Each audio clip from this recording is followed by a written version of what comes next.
This is the Can Crushers Wrestling Podcast.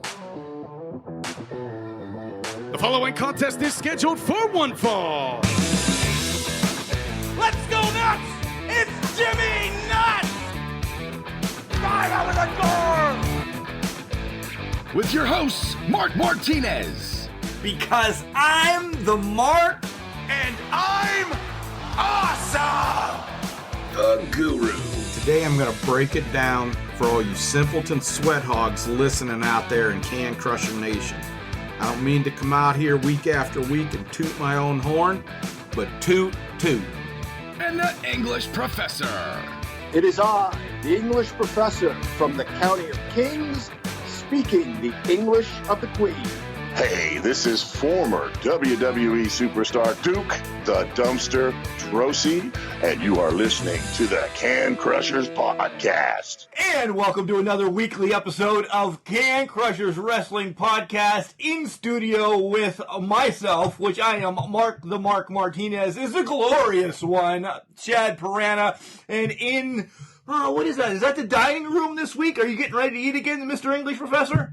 No, I just ate. I'm good. I'm happy. I'm full. Ready to talk wrestling. Chad? I'm happy, I'm fat, and ready to talk wrestling. I'm elated about everything that's going on. Maybe not wrestling world, but in this house. I'm all right. I'm not really full. I ate some spaghetti and tuna fish, but I'm all right. Could you taste it? I can't. I'm getting very excellent taste back. That's why I've saved a spritzer drink for a while. It's cucumber and lime. Finally getting something that I like to taste, and I'm excited about it. Guys, the world lost, we're going to start on this real quick. The world lost another amazing human being. Was involved in wrestling, WrestleMania 2, main event. My favorite manager for the longest time. Not a Dodgers fan, but he was a character, Mr. Tommy Lasorda. He is linked to wrestling, but even if he wasn't, I'd want to talk about him. I would have loved to talk to him. But Tommy Lasorda, just an A1 guy. Sad to see that he passed away. Long, healthy life, though. Long, healthy life. Yeah, 93. Lived a good, long life. Nothing, John? I thought you were bringing WrestleMania 2. You want me to jump in? Yeah, absolutely. I love Tommy Lasorda. I'm not being funny. I remember, the Slim Fast commercials, and he talked about how much he loved spaghetti. And,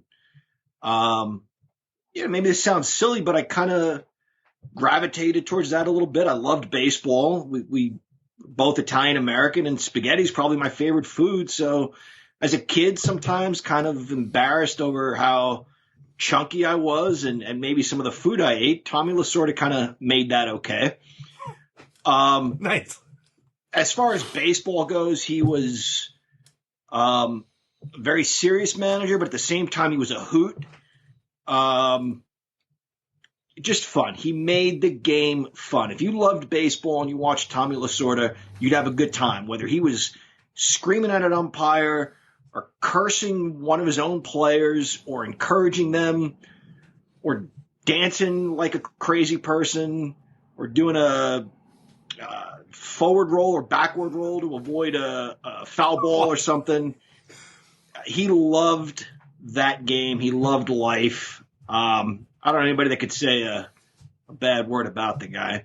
Dodgers' entire life. I thought he had a longer playing career, Mark. I did too. I actually did until I dove into some of his stats this past week. Once I found out, I really did. But playing career was lousy. Let's be honest. Yeah, it was secondary to his his knowledge of baseball. Yeah, and that happens sometimes. Like players aren't great players, and they turn out to be some of the best coaches and managers. Yeah, I was just going to say that when you're going to get your best head coach or whatever, how many players go to head coach?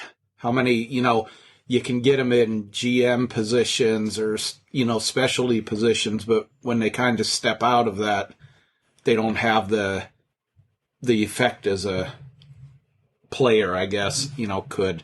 One thing that popped up, I don't know baseball as much as you guys. I wish I did.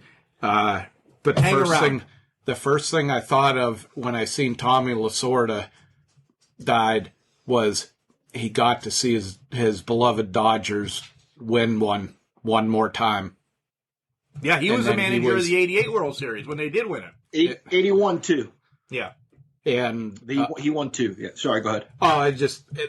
That was just kind of, he had a smile on his face before he lost his faculties and that, and his memory was as bad. The article wrote, he, got to watch them win it one more time, and made him as happy. People said he hadn't been that happy in 20 years, and it's like he got something like that. I want to say on his way out, but it's a great point. I didn't even think about this year's baseball.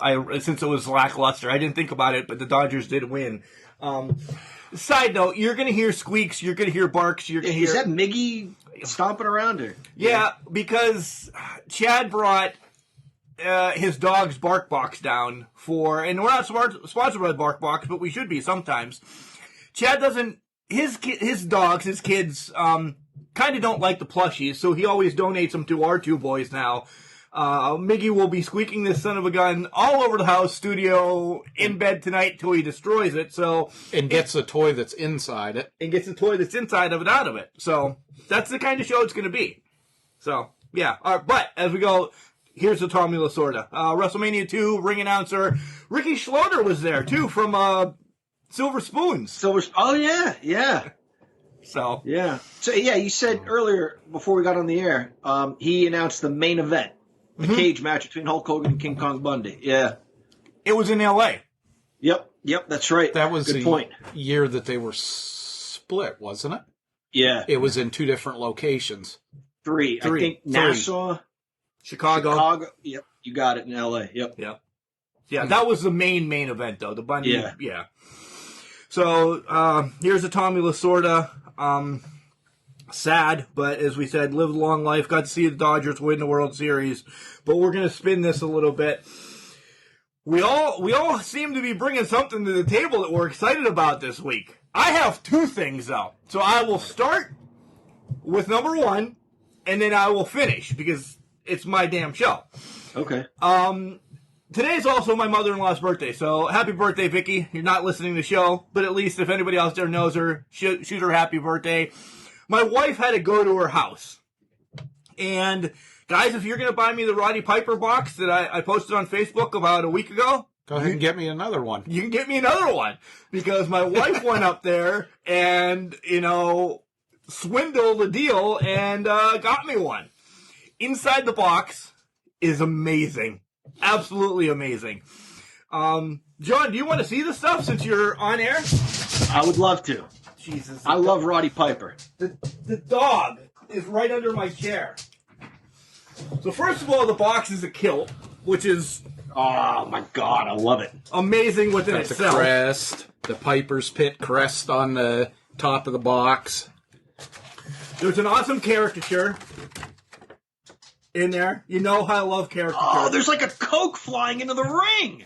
Yeah. Like a fan threw a drink at that. There's awesome. Paper flying in, too. Yeah. Popcorn all over the ring. This is awesome. This is going to be framed tomorrow. Do you remember Hulk Hogan's Rockin' Wrestling? Of course you do. No. Of course I do. A pin? Love it. What do you call... Are these micro brawlers? These aren't really micro brawlers because they're plush, but it's kind of a rubber micro brawler that you see. It squeezes. Does it? Yeah, it looks like it would squeeze. And what does he have? A microphone and a coconut? He does have a microphone and a coconut. I thought maybe it talked or something, but there's no place to put batteries. But it's rubber. It bounces around. That's pretty cool. An amazing T-shirt. The black and the red and white Roddy, and then all the sayings on it. I was Rowdy before Rowdy was cool. That was Saturday night's main event, September 1986. You do not throw rocks at a man with the machine gun. That was Piper's Pit with Andre the Giant. I could go down that whole list and probably name Imagine that. the date of everything he said on there. A little attaché kilt kind of thing with a sweet belt buckle, which I need to start wearing belts like this now. Can you stand that up? Because that almost looks like that would work as like a Piper's Pit table. You mean stand it up? I could use that with my figures. Maybe, yeah, just like that. Yeah, well, there's something in here that you could probably use for your table, for your Piper's Pit figures. A pair of sunglasses, by the way, that Miggy or Ethan are going to wear. Probably from the movie he did. They Live? They Live. Probably what those are supposed to be. Inside the box is, like, actually pictures. Holy shit. The pictures from Piper's Pit. Yep. And then, John, this is one of my favorite things out of the box. And then I'll leave. The last one is definitely my favorite. Remember those cutouts as you were kids that you could stand up? Oh, yeah. A table, 2 chairs, and Roddy doing certain things. And what's on the table? Bananas and a pineapple. Too much. And then, the thing that sold the box for me, I didn't know what was going to be in this. I just thought that it was a Piper's mystery box. It's a coconut. Oh, my God. A breakable coconut. Those are Chad pulled it up. Those are exactly the same glasses that he wore in They Live. So who's going to get hit by this? Hopefully all of us. Yeah. Hopefully all of us. So Kelly, you're awesome. My wife. Yeah. Keeps giving after Christmas. Which one do you want to go next? Because I have one more thing that fans have already been asking me about it, so they know what's coming. Oh, okay. I have two things as well. I could do one and then another, or do them both at the same time. Whatever. Well, he wants to go last because it's his show. So go ahead and do yours, John, and I'll do mine. So Saturday morning, my wife and I started to take down the Christmas tree and all the decorations. Well, she started to take stuff down, and I did some of the grunt work, went into the basement and brought the bins upstairs. And there was a big bin, big plastic tote, and I thought, I don't think that's Christmas stuff. So I open it up, and along the top I see some comic books, and I thought, holy cow, there's some comic books in there, not that I rebought, but legitimately from my childhood. Now, I know where all my comic books are. I'd forgotten about this. This is like Superman and Batman from the early 80s when they were Superman and Batman. But the thing was jam-packed, and I thought, I can't possibly have this many comic books in here. So I take a layer off the top. Turns out it was only a handful of comic books. Underneath has to be, conservatively speaking, 300 wrestling magazines. Are you kidding me? No. Over the span of about 10 years, from about 1987 to about 1996. And I didn't look through all of them, but I couldn't. It was like discovering a treasure. I did want to bring this to the show. I have 2 magazines, 2 PWI magazines with Razor Ramon on them. Mark and Chad, if you can see, the one in my right hand, which might be your left, is technically a picture of the Diamond Stud, but it's when he was brand new, and it's maybe all they had, and they plastered it on there and said it was Razor Ramon. The other one is Razor Ramon. He probably looks 50 pounds lighter as Razor Ramon. 50? At least. Yeah, because that was right around the time of the steroid scandal, and I think they told him, you know what, don't show up so buff. But here's why I brought this one up. So this one says, this is February 93. It says, Savage couldn't do it. Undertaker won't do it. Hart can't do it. No one can cut down Razor Ramon. It talks about how in consecutive cards he beat the Macho Man and the Hitman, who were huge at the time. But I bring this to the table because in gym class, we were getting changed. And I said to Mark, I said, do you know who Razor Ramon used to be? And he looked at me like I was an idiot, and he said, the Diamond Stud. I said, okay. Do you know who he was before that? And I had no idea until I opened this magazine, and Mark goes, no. And I said, he's been gone for a while. Do you remember a guy in the AWA who used to team up with Kurt Hennig named Scott Hall? And Mark goes, oh, my God. And I said, after school, come over to my house. I have to show you this magazine. So I show him this picture with Razor on the cover. And when you open it, there's a picture of Hall and Hennig as AWA Tag Team Champions. Guys, the transformation is unbelievable. Yeah. Yeah. Mark and I couldn't believe it when we saw it. We did not believe that the guy on the inside was the guy that was on the cover. John, the guy on the outside, and this is no smack to Scott Hall, almost looks like the fake Razor. As buff and as thick and as kind of steroid or out of shape that he was there. Yeah. And you know PWI always like to kick the lid off of any WWF story. So when you get to the inside and it shows him like beating the Macho Man and beating Bret Hart, the interview, you're going to love this, Mark and Chad, is with Jake the Milkman Millman. Yes! Because he knew Scott, from his AWA days. Yeah, I loved him. You hated him. Yeah, I did. It's all about how, he beat Virgil, then Jim Brunzell, then Tito Santana, then he started hanging out with Ric Flair, then he beat the Macho Man, then Bret Hart, and whoa, who is this guy? And they were setting him up for his feud with the Ultimate Warrior. But there's the thing in the middle. Oh, this is the other thing I wanted to mention, you guys. We talked about the early days of ECW, and I was just saying this. Snuka and Morocco rekindled their feud, and wouldn't you know, I find this very magazine that talks about Snuka and Morocco rekindling their feud in ECW. Of course, there's the thing in the middle, the highlights, which I think this one is with Mr. Perfect. This is one with Mr. Perfect. You get the poster in the middle, and then the toughest match, the greatest opponent, favorite move, all that sort of stuff. So that's great stuff. This other one with Razor, the centerfold is Ricky the Dragon Steamboat. That's also great. My number 2 thing, which is not wrestling related, Mark, at the bottom, not on top of the magazines or anything, but at the bottom in the corner, there were a couple of toys with one Batman action figure. This is going to be the one that pisses me off, I bet you. I found, this cap gun from our childhood that I used to shoot many a teacher. Guys, I was a piece of shit. I'm not even going to, what is wrong with you? How could you do that? You're absolutely right. All I'll say is, this was the early 90s, before anything like this happened, not Columbine, anything like that, yeah. Anything like that, yes. Coach Gerber, God bless him, wonderful human being, the wrestling coach in Ridgeway, pulled me aside and was like, did you not hear, I don't remember where it was, but he's like, someone did bring a gun to school in another state. It wasn't in PA. And he was just like, John, that's not funny. You shouldn't be bringing that to school. I was an asshole, guys. But anyway, here it is, Mark.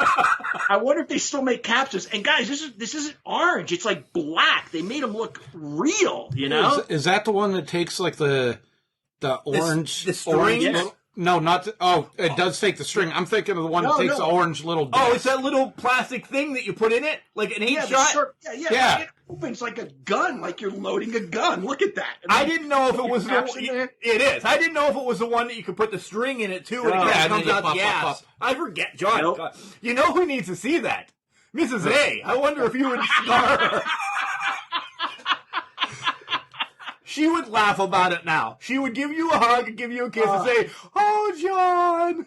Baby, I was a horrible kid. Anyway, that's what I found in my basement, and I can't wait to dig through the rest of those magazines. There are some gems in there, but I definitely wanted to bring up that Razor Ramon one because of the story behind it. When we found out Scott Hall was Razor Ramon, we were blown away. You win, by the way. You win. With that guy, you win. No. You win. Your stuff is awesome. The Roddy Piper stuff's amazing. Oh my God, that's funny. I'm thinking now that John was talking about, doing the guns back then, it, wasn't like it is now and everything. I'm like thinking now you just got to worry about your kid sleeping with the teacher. Oh, wow. Oh, you do? Yeah, I know. Getting shot with one gun versus the other, I guess. Wow. King of the one-night stands. There's a reference to you fat bastard, Jack Sampson. I thought you were I thought maybe you'd lay off the cornyisms this way, but guess not. Nonetheless, what did you bring to the table? Because I want to hurry up and get to mine. Okay, so entered contests on AJ's Belts on Facebook. They do replica, commemorative, about everything you can want titles-wise. And I won 2 of the contests. And in the one, I have to really thank Mark. He's probably going to pat him. What? I have to thank John. Oh, please. Well, he'll like it, because I know what you're getting. I have to thank Mark, because he brought up one when we were talking about that was available, and it's out of the Signature Series titles. didn't think much of it. And I'm looking. There's a Hulk Hogan one. Which looks cool. Yeah, the Hogan one is cool. There's Savage. Just a ton of guys. And he said the Bret Hart one. This thing has got, it's a decorated belt. It's a collector's item. I said to hell with it, and I wanted that one. Pink and black. I can't wait to see it in hand. The pink and black, and it's just like a regular belt. It's just special dyed, the colors. The plates are still like they would put on that championship or whatever at the time. The second one, I decided to go with a little bit of history, and I talked to Mark about it before, was the Big Green title. That's awesome. The short-lived Big Green title. Made for Bob Backlund after Superstar Graham destroyed the first one. And then Backlund lost it to the Iron Sheik, and then Sheik lost it to the start of Hulkamania. And funny fact about it, Hogan didn't like the title and threw it in the garbage. So he was at Medusa the first. Stadium. I don't like this fucking title. It made Hogan, and you'll see when I show you this title how big it is. It covered up like half of Hogan's upper torso. Like generally was getting tucked up and under his pecs or whatever. Pecs. Good job. And then, like I said, Hogan threw this away in the stadium that night. He didn't want it. He was that pissed off about it. Ugly title and everything, which led to Hogan's first title, which is one of the most basic colored fucking titles you could get. Green, I like it. Silver and black. Yeah. The metal, everything like that was just, polished silver with some black lettering. And it was about half the size of the Big Green as far as height. To make him look bigger. Yeah. And as far as the colors go, I saw an interview with Hulk Hogan where he talked about WWF at the time was McDonald's, Coca-Cola, Chevrolet. It was Americana. I wonder if they went with Coca-Cola colors. With the silver? Maybe? I don't know. I'm just guessing. That's a good point. There was really I haven't seen any history other than who held it and why it was brought up. But it was, for the McMahons, it was still in the WWF.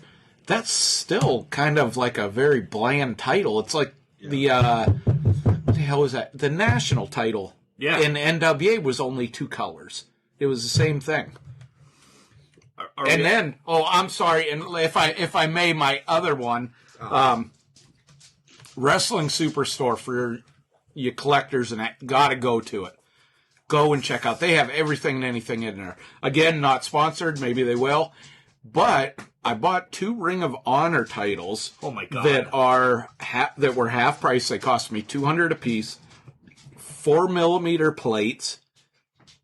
Probably the heavyweight title, would you say, weighs about 15? At least. 15 pounds honestly, or so? Kelly's in the other room with Cal, 15 pounds. She knows weight's better than us. Yeah, that's what she says. And I got the tag team title, probably only about 3 pounds lighter. Gorgeous belts. Solid. Did it pass the smell test? Yeah, they had the smell test going on. The leather, I can't say enough about the quality. Holy crap! And for $200 for these titles, it was buy one get one free, essentially.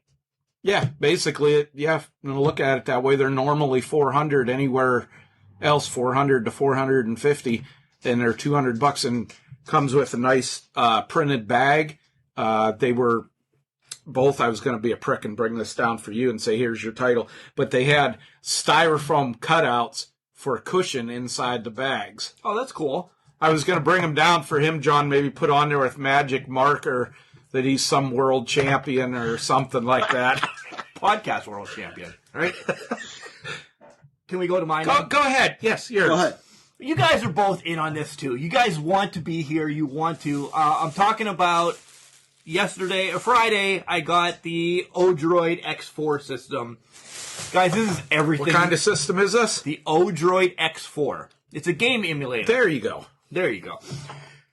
15,000 games. Okay? I'll tell you the goods right now. I'll tell you the goods. There's wrestling games on here I've not even heard of. I got it because I wanted the Nintendo 64s, I wanted WrestleFest, I wanted WWF Superstars, all that. They're on there, along with the main event. Not Duke Davis and Gannon Jones Jr. They're not on there. But the main event's a knockoff of WrestleFest. You have like Abe the Giant, Conan the Emperor. Awesome. The Big Pro Wrestling. This is a tag team one that we used to play at Sheets. Remember when Sheets had video games? You wrestled a masked guy and a big fat guy? Looked like Black Bart? Yeah. It's on there. Yeah. Tecmo Wrestling. In Your House. I didn't know WWEF had In Your House for a PlayStation. It's on there. 2 ECW games. Celebrity Deathmatch from MTV. Power Move Wrestling. Awesome. Awesome From on PlayStation. The old PlayStation? Yeah. Oh, with the Commandant and The Judge. The judge. Yeah, the guy with the mask on. Oh, wow. King of the Ring, Steel Cage Challenge. Like I said, all the N64 games.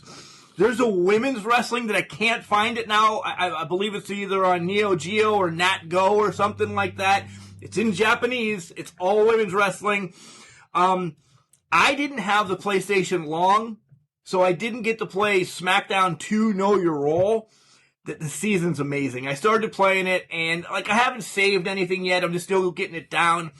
But along with all these wrestling games, there's tons that I have not even mentioned.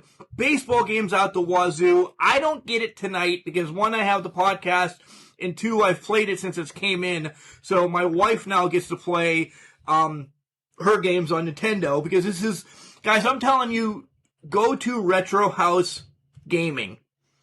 Or Retro Gaming House. Retro Gaming House. This is a system that's family. There's learning stuff on it to 43-year-old guys that mark out about this stuff. I did play a Tommy Lasorda baseball today. It's awesome. I do want to tell you one thing, though. No matter what controller you get, like we elected to get the PlayStation controller, go on Amazon and buy then the bundle, because like right now I can't play the N64 games correctly because they have that different setup with that toggle and stuff. I can play it a little bit, but I'm sitting there just waving my hand with the rock, or Al Snow's just waving the head around. So we went on then. Well, that's about all he did in his matches anyway, didn't he? It is. Well, this whole SmackDown 2 thing, he's the European champion on it. So that's who I'm taking and running with once I start, a season. I want to be the European champion. I mean, if you're going to, definitely if you're going to start at the bottom and work your way up, who better than Al Snow? Al Snow. Yeah. It could have been D'Lo. An amazing system. It's plug and play. It's ready to go. We tallied it up. There's close to 15,000 games on this. And if you want to struggle with some games, you can play all of them. But if you want to struggle, it was $389 out the door with, the controller set. All in because we bought a couple extra controllers so all 3 of us can play and Ethan can have some kids over and play. We're about $450, $475 in everything, which is essentially the price of any new gaming system that you're not going to get 15,000 games on. This is a great investment. My wife loves it. Kelly is, I don't know what she's playing right now, but she's playing something. She was excited to play Yo Noid, Bugs Bunny. The Flintstones had a video game, John. Did you know that? I don't think so. I don't think I knew that. No. I'm telling you, this system, plug and play, throw the Ethernet cable in the back, and you're good to go. It's among the wrestling games you mentioned. I don't know if this one was in there. There was a wrestling game at the DuBois Mall where it was just a joystick and action. That was the only button, but it was any combination of the joystick and action that you did things. And I remember one of the guys on there was a Road Warrior Hawk knockoff. Yeah. And everybody would cut a promo. He goes, I'm going to kick you around the ring and blow your brains out. And then when you do a pile driver, he flies all the way up to the ceiling and comes down crashing for the pile driver. I think it was a Sega game. I'm telling you, there's games that I have not. I was showing Chad prior to the show. I found 4 or 5 more, and I was just like, holy shit, I didn't see that, Chad. Holy shit, I didn't see. I mean, I'm telling you, I don't have 24 hours into this yet, and I'm finding stuff that I didn't know existed. The WCW game where everyone wore pants and looked exactly the same, and you had to pick the moves for Ric Flair or Michael PSA, it's on there. The downfall is, once you get stuck in a corner, the computer fucking destroys you, and you cannot get out. Everybody had tights. Ric Flair had tights. That was like the biggest downer for me. I loved recreating like the Kevin Sullivan versus Eddie Gilbert feud because Rick Steiner was on there. But like Flair and tights. The cool thing is, I can go back to cheat codes now. They're all on the internet. I can put all the cheat codes in, and yeah. So the old cheat codes will still work on... Yeah. Holy shit, my mind is blown. Yeah. Odroid X4, Retro House Gaming. It's well worth it. It really is. I'm going to call off work one day, and Chad's going to come down and play. Nice. Maybe the whole week. I don't know. I'm excited. I really am. It's well worth it, and I had a couple people actually send me messages that said, hey, did you get your system in? Make sure you talk about it this week if you played a lot about it. I got it yesterday, and we had some things to do. So I did come home, and I played until 1 o'clock in the morning. Today I didn't do a goddamn thing. There's laundry piled up again from last week. I did get it caught up, though. But essentially, unbelievable. I didn't know you were going to talk about this particular gaming system on the air.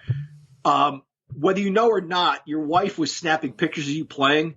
Are you serious? And sending them to me. Guys, Mark looked like an 8-year-old boy on the floor with his legs crossed, and the concentration level was adorable. It really was. The first thing I played was a legit WrestleFest. I turned it on, I found WrestleFest. I picked my favorite tag team of DiBiase and Mr. Perfect. Perfect starts, he wears them out.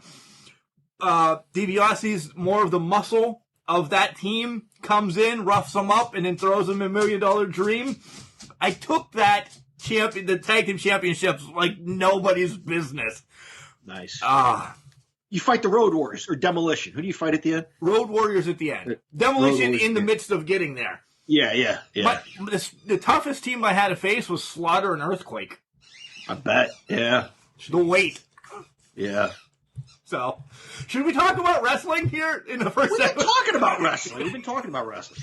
Do you want to get the Raw SmackDown stuff out of the way, and then maybe with the second segment, really get to the meat and potatoes? Miggy says yeah. Yeah. Okay. Good call, Miggy. Miggy's he's all in. Let's do Raw first. Who enjoyed Legends Night? I enjoyed it fucking ending.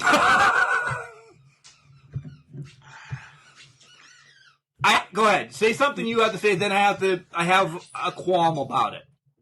So, last week, we get Randy Orton, one of the few believable people. It's absurd that he's going to set this woman on fire, but nevertheless, it's believable if you're willing to suspend disbelief and enjoy a wrestling program. You would think they would lead with that the next week. They'd show something about it. And it just reminded me, I used to watch Dallas with my mom when I was a kid, and every week my mom would say at the end of an episode something, Mamma mia, what a son of a bitch, because JR would do something terrible. And the following week, it picked up where that left off. Not Raw. We wasted so much time with The Miz and what's going to happen, and then there's a tag team match. The only thing I'll say is Keith Lee's match at the end was good. It was good. Drew McIntyre, it has grown on me. He's grown on me. I think he's doing a nice job. Yes, I almost forgot his name. Don't laugh at me, guys. That's what I was going to say.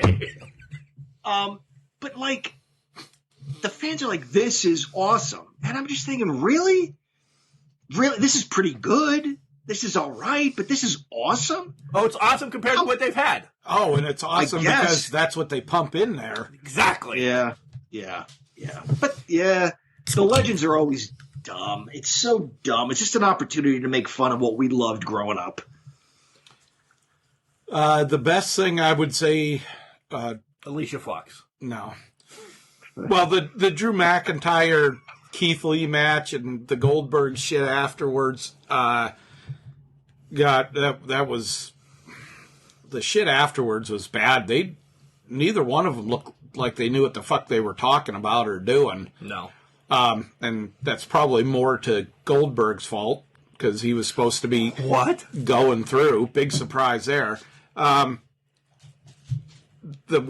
guess the funniest moment for me, or the best moment, was when old Lacey Evans was cuddling up to Ric Flair, and the look on that old man's face, he was probably like thinking, well, too bad it ain't, there ain't some Space Mountain around from 30 years ago. Woo! I have two bitches about this. Well, one's a bitch, and then the other one is what happened in life afterwards. There was a Facebook post that I put up that a lot of people, the talent, didn't give two shits about Hulk Hogan being on the Legends show. They don't have respect for him, or they think he's going to be there to steal the thunder. WWE is like, no, that's not, no. So what do you lead with? What is the first thing? I'd rather have seen R-Truth come out first. No, you have people bitching that, you're bringing these legends back, and, some of them, whatever, they know they're there to wave to the camera, and that's it. No, Hogan had to talk about the new H phone, or whatever the hell he was talking about, for 5 minutes, which was stupid. And the other one was having really nothing to do with what happened on Raw. It was happened with afterwards. Tori Wilson saying, go back to Angel Garza, Cardi B, and Nicki Minaj, and everybody's back there. They blew it up on Twitter and everything, and Cardi B is like, why is my name being associated with WWE? Then her and Lacey Evans get into a fight on Twitter, like calling each other like trash, and that one's business is better than the other. If this leads to Cardi B coming to the WWE, they fooled me, because there was some strong words that I'm like, and it was, we talk about, hey, Pat Lapino's going to come by so we can tell him to go fuck off.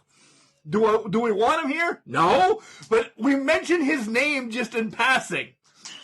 That's all they did with Cardi B, just because she's somebody in the news. Fans ran with it, and she got pissed off. That was Raw. Tori Two Wilson. other. Go ahead, Chad. I'm sorry. I was just going to say, Tori Wilson and Kelly can't do anything wrong, so I don't give a shit. Of course. If you bring another squeaker down, I'm going to punch you in the face.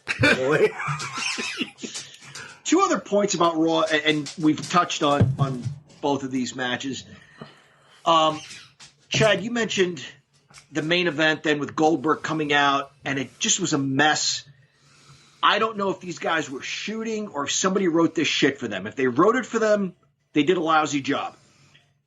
I won't say improv 101, but an important rule of improv is you don't negate somebody else's reality. Because if you do that, you've ruined the whole scene. And here's what I mean by that. Goldberg comes out, and for whatever reason, I don't get it. He says to Drew McIntyre, you don't respect any of us. You make fun of us, whatever. You think we're old, we're has-beens.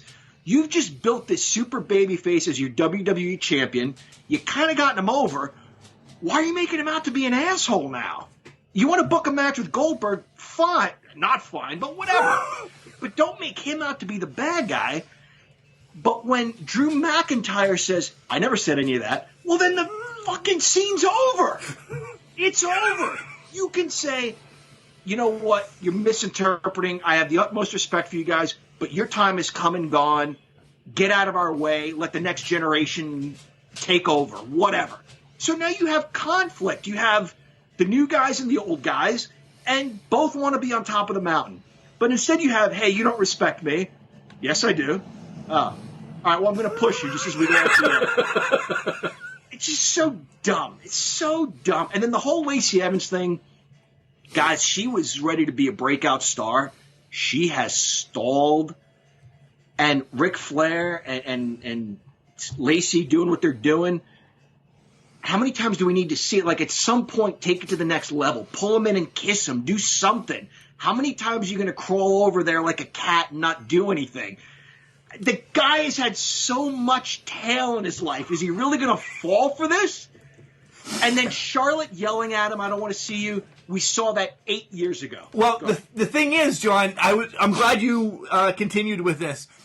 Ric Flair grabbed the wrong person's foot. They've all admitted it. He was supposed to trip Peyton Royce, and they just rolled with it, and Charlotte just went with that same storyline to throw him out. They admitted it on Twitter and everything. Oh, God. He grabbed the wrong person's foot. How the fuck do you grab the wrong person's foot when you're 2 feet away? Like, I'm looking at you. Right. And he's literally, it wasn't like, oh, she was supposed to be whipped into the ropes and then it got reversed. No! Fucking reached in there like he was setting one of those big old fucking bear traps with the big claws and grabbed her fucking feet. All right. SmackDown? SmackDown? Anybody? SmackDown. SmackDown wasn't bad. I'm not saying it's, fucking sparks were shooting out of their ass or anything, but it was not a bad show. I liked it. I liked the Cruz and Big E match. I didn't care that Adam Pearce got in the ring. I did like the beating. I'm glad Sonya's back to kind of work her way back into a storyline as a enforcer, I guess. I could have given two shits that the Profits lost the titles. I'm going over this quick so I can let the dog out, guys. That's what I'm doing because he's got to go. And the gauntlet match. Can we have this anything else besides the gauntlet match? I actually forgot that Pierce was going to come out, and I thought, Shinsuke against Roman. Where are they going with this? Huh. And then, and I'm like, oh, Jay's going to go in instead. No, they brought out fucking Adam Pearce.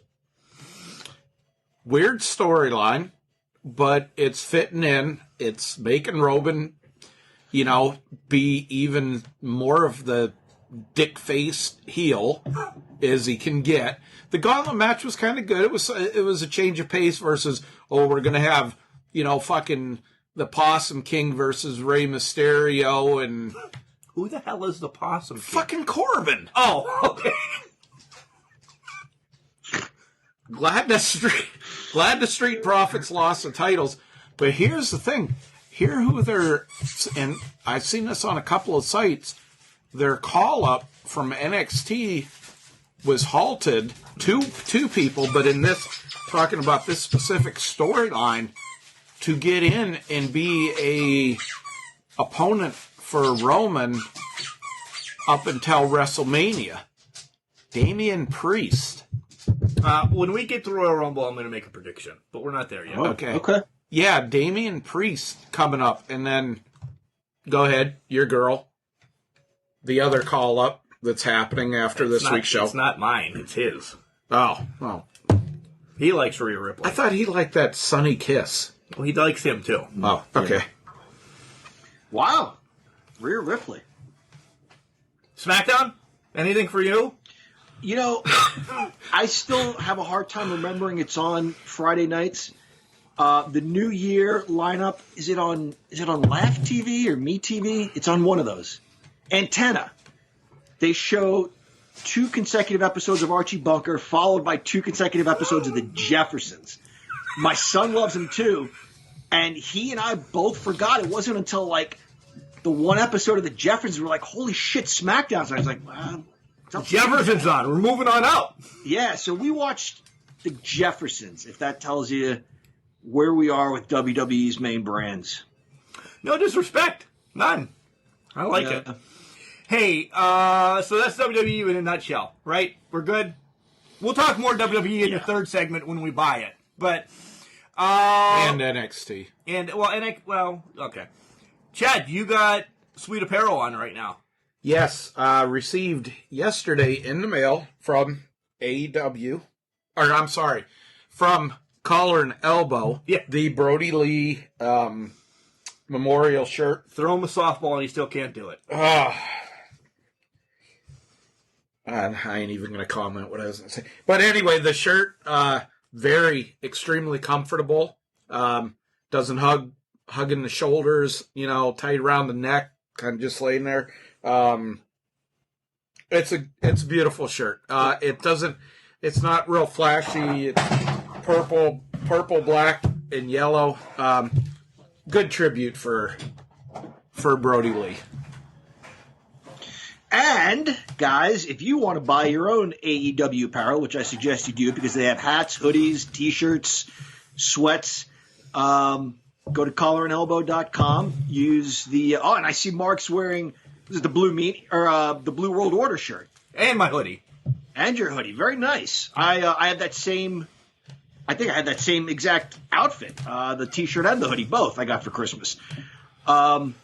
Yeah, if you use our promo code CANCRUSHERS, that's a capital C in CAN, a capital C in Crushers, spell it as all one word, you will save how much, Mark? 10%. Sorry, I left for a minute because the little dog was eating my bobbleheads all of a sudden. Damn. No good. Yeah, no good. So, yeah, if you guys want to be like Al Snow and wear collar and elbow, check it out. We can save you some money with that promo code. When we come back, we'll talk AEW and NXT. And then in the third segment, love them while we got them, and us buying WWE. So we'll take a break. We'll be right back. Wrestling. A love and a passion we all share. I've started a wrestling brand. The wrestling brand.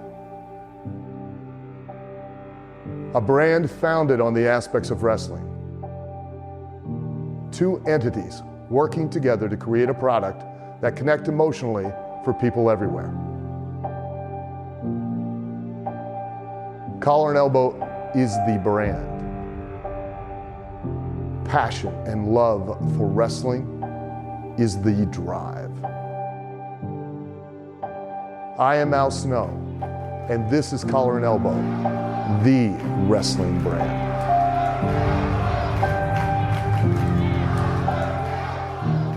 Hey everyone, you're listening to Can Crushers Podcast with Big Time Bill Collier. Give it a try, give it a listen. You won't be sorry. And welcome back to Can Crushers, listeners. It is I, the English professor, joined by your host, Mark the Mark Martinez, and Chad the Glorious Guru.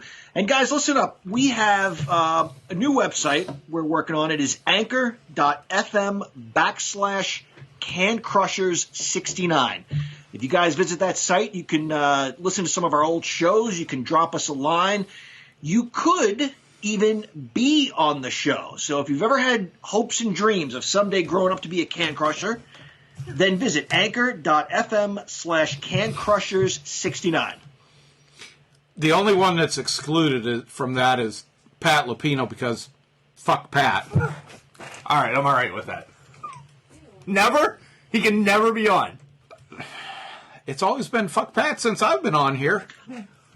Touche. It has been. He did get us one interview with Gia Scott a long time ago. That's right, yeah. From MCW. All right, John, let's talk wrestling on Wednesday night. NXT was a great show. You want to start there? Let's start there. I agree. I love both shows. I really did love both shows, just to jump over all of them.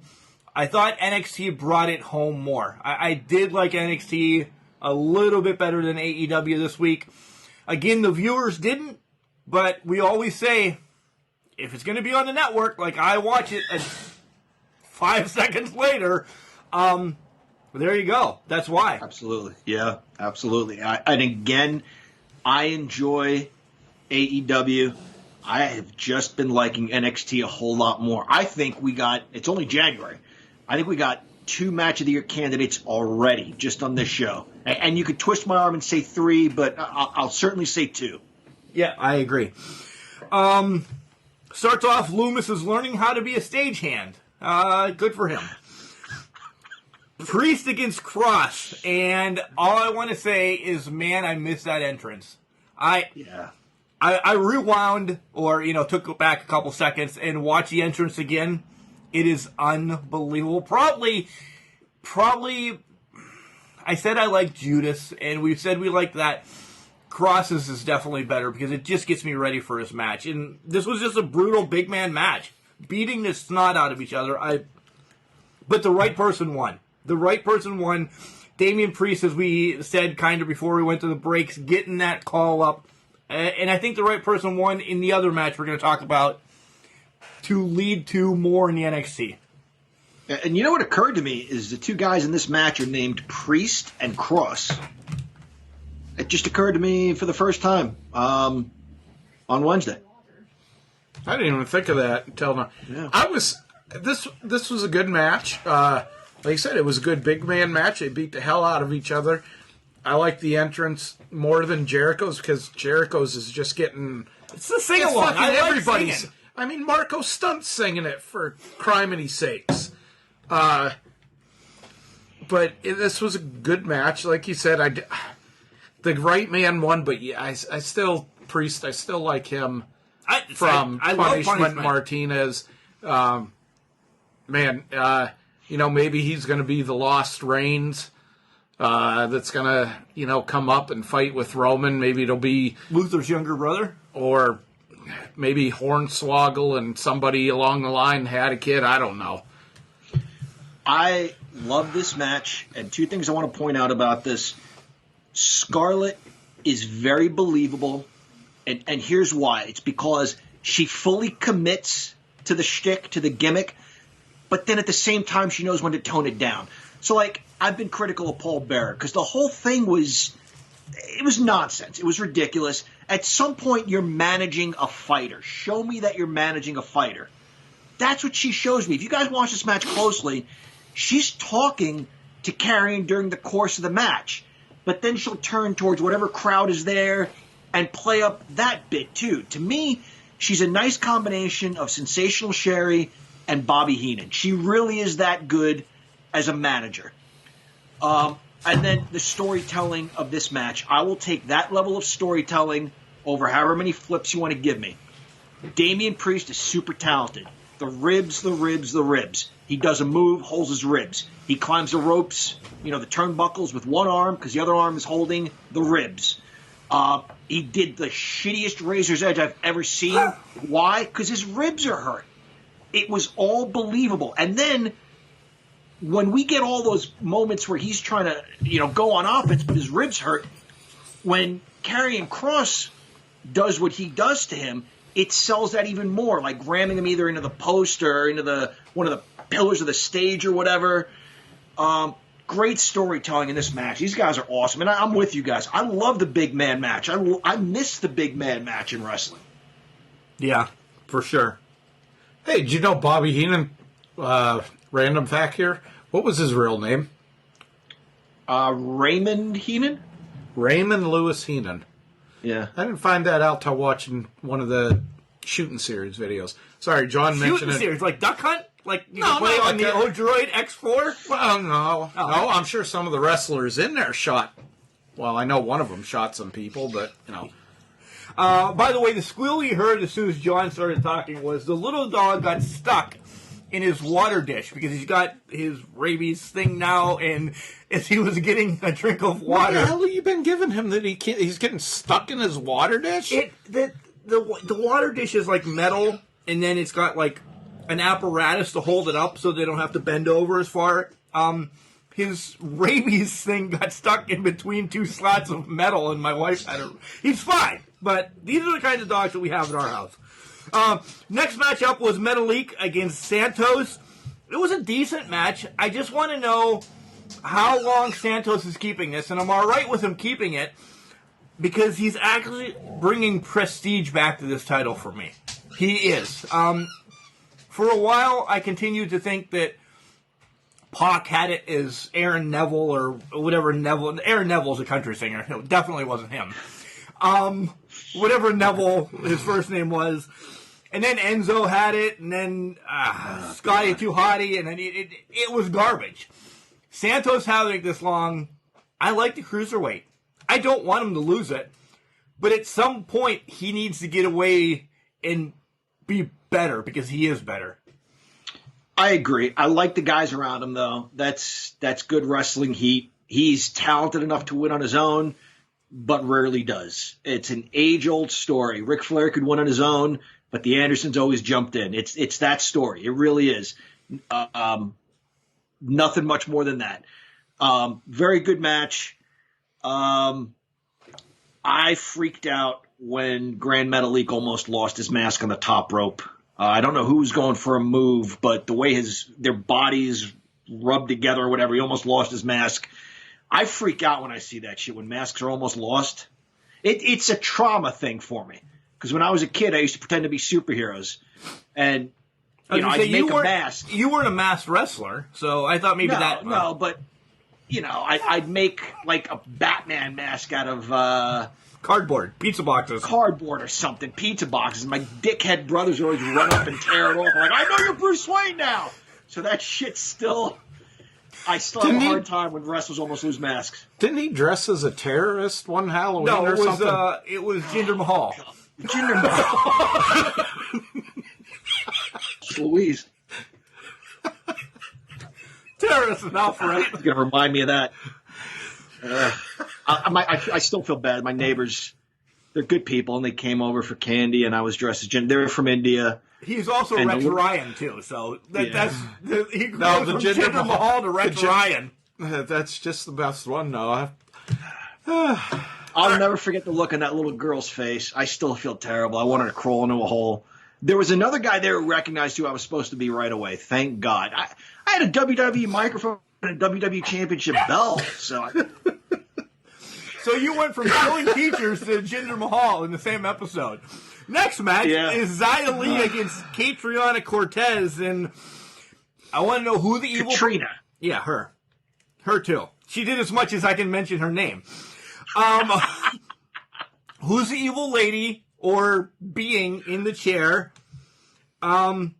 She looks very confident now, but I expected something more dastardly or more malicious than just karate chops and everything coming after she just got blood and whipped and looking like an easy win. She does look more toned, though, like she really did something in these couple days that she was off. The shits. Sorry. I wanted to like her when she came back. The shits. You can make a squash look good. I don't know if these ladies weren't on the same page. The best part was the kick at the end, that roundhouse kick to the face. That legitimately looked like it knocked Katrina Cortez out.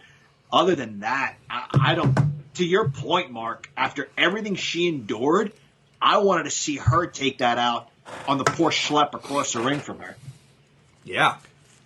I invoked I don't know who the fuck these two are. I'm going to the bathroom match rule on this one. Touche. You didn't... That's what you missed. Thatcher and Ciampa couldn't happen because Thatcher's hurt, but it will happen later. I'm all right with that. It's a storyline. I'm all right with that. This is what we want. And William Regal did say it's going to be a pit fight, so it's that. We got to remember that instead of me trying to describe the fucking cage inside the ringy thing and you guys not knowing what that... It's called a pit. Okay, that's what I'm saying. We got to remember. It's called a pit. Write that down? Match. Write it down. Pit. That should be easy to remember. Pit. P-I-T. Yeah, he tries to write it down, John, and he doesn't even have the fucking pen pushed in. It will remember Pit, like Pitfall, that you can play on the Atari 2600, which I now have. Okay. We got to get to the wrestling. Next match is definitely in my already women's match of the year with Rhea Ripley and Raquel Gonzalez. This was going crazy, going nuts. Enough weapons, but they didn't go overboard. My only thing is, all right, so they have this, the door spot. Why are you doing a door spot where there's wood in between and you throw her up over? Or have that piece of wood that's in the middle of the door broke that you go through it. I think it looks more devastating. But that's really my only beef about that, and I'm reaching because I loved that Raquel got the win. Maybe they didn't want to have a Shockmaster moment, possibly, with going through the door again. that would have ended it. We always answer our own questions. Good This was a great match. I was thinking the whole time, these ladies are fighting like the guys. They're stiff. They're laying it in there. They're not, taking a swing and having to edit because they were 3 feet away from their head. I don't know why I marked out for the spot where she ripped the piece of fence after being handcuffed to it. That was amazing. Ripped that out. I was like, that was like the holy shit moment. Not quite as much as Mankind going through the Hell in a Cell by accident the first time. But that was like, I was like, oh, holy shit, that looked pretty good. Great match. This is when I said that there were a couple of candidates for Match of the Year. This was one of them for me. To your point, Mark, the right amount of violence, but also really good storytelling. Both women tried to win. The referee did a nice job. When a woman was down, he counted. He kept the pressure on the athletes to get up and keep fighting, or guess what? You'll lose. I love Dakota Kai's interference. I love Dakota Kai. She takes a beating so well. When I saw that locker open, I said, oh, she's going to stuff her in there. That was hilarious. We say this almost every week. If you give us good action, good storytelling, we'll take the silly stuff. Dakota Kai getting stuffed in the locker was perfect. And then she put, that chest in front of it so she couldn't get out. Great stuff. Good stuff. Do you remember being put in the locker? Or us putting people in lockers? Yeah, I remember us putting people in lockers. Guys, listeners, I told you, I was a giant piece of shit. You were this show's like therapy for me. It's 3. You were a dick. I was. Fucking I really shooting was. people with cap guns, stuffing people in lockers, and then later in life dressing as a terrorist. It's actually 4. That's right. It's 4 this episode. Terrible. Jeez. Terrible. The last thing I'll say is I wish I had the upper body or shoulders or arms of either of these two women. They're ripped. They are ripped. Great segment beforehand of them working out. Yeah.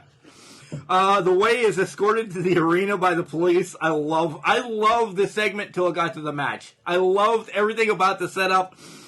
When we get to the match, I don't care about Shotzi and Kushida against the way. It was all right, but I agree. He mentioned the Browns and the end of their curse and the end of his curse, which was funny. And then he showed those caricatures, those drawings.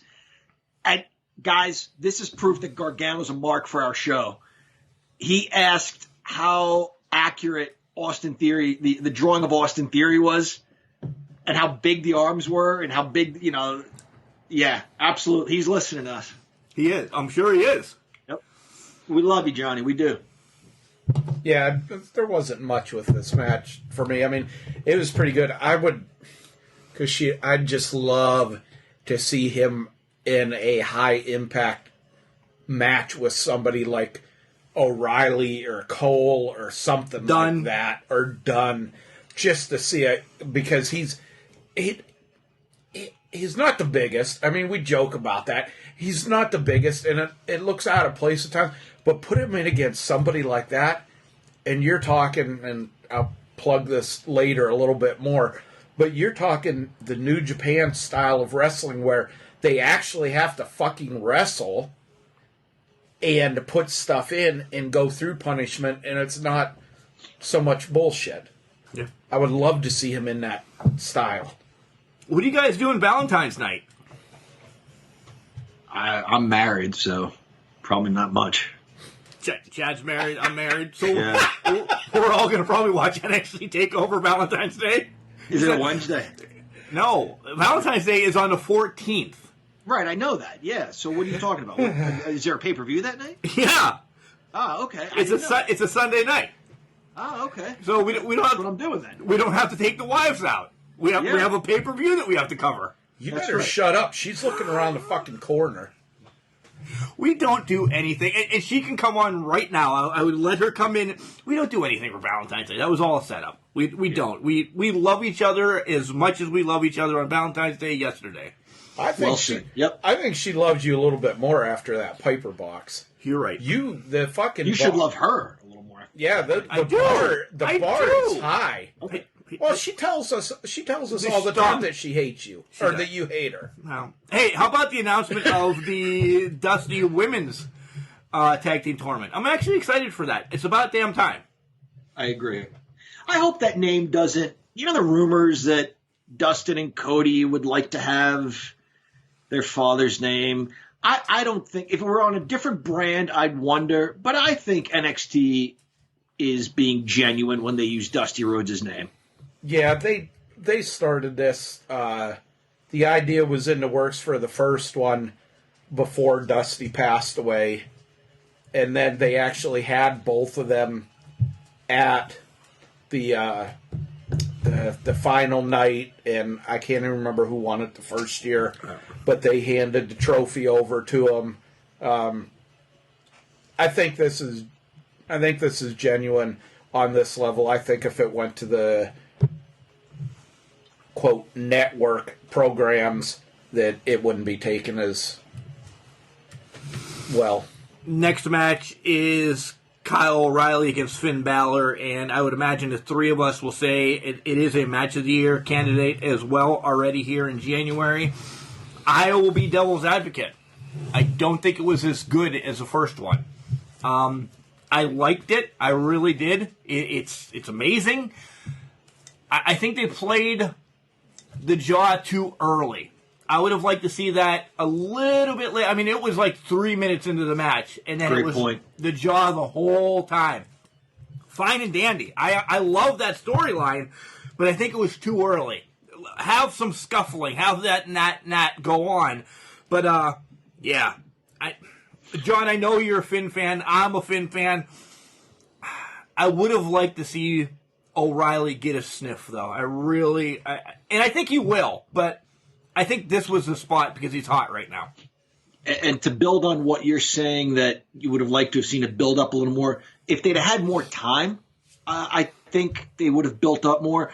But to add to that, we get a submission, and not only that, we get it quicker than their last match. So when you add all that up, it's an even more decisive win for Finn Balor. So you talked all this game about this rematch, and you wanted this rematch, and I kicked your ass even faster than I did the first time, which happens. It happens in fights. But beyond that, I think these are the two best guys still. O'Reilly does stuff. How long have we been watching wrestling? He does stuff we've still never seen. I mean, he had him in some sort of like an ankle lock on the mat, and Finn kicked him in the face to get out of it. Well, then when O'Reilly did it again later, the heel lock, Finn went to kick him again, and he caught his foot and incorporated that into the submission. He went from an armbar on one side to the other side, smooth as silk. He can do anything. He is really amazing. I think this is really going to be a breakout year for him. My only complaint with this match is that it wasn't long enough. I was honestly at the quarter till mark. They hadn't started the match, or they were just coming back from the commercial to start the match. And I'm like thinking they're only going to give this match like 15 minutes. Right. And I'm like thinking, okay, what kind of fuckery is going to happen? And it was a great match. It doesn't always have to be long, but I think it should have been longer. I think it should have been 20, 25 minutes.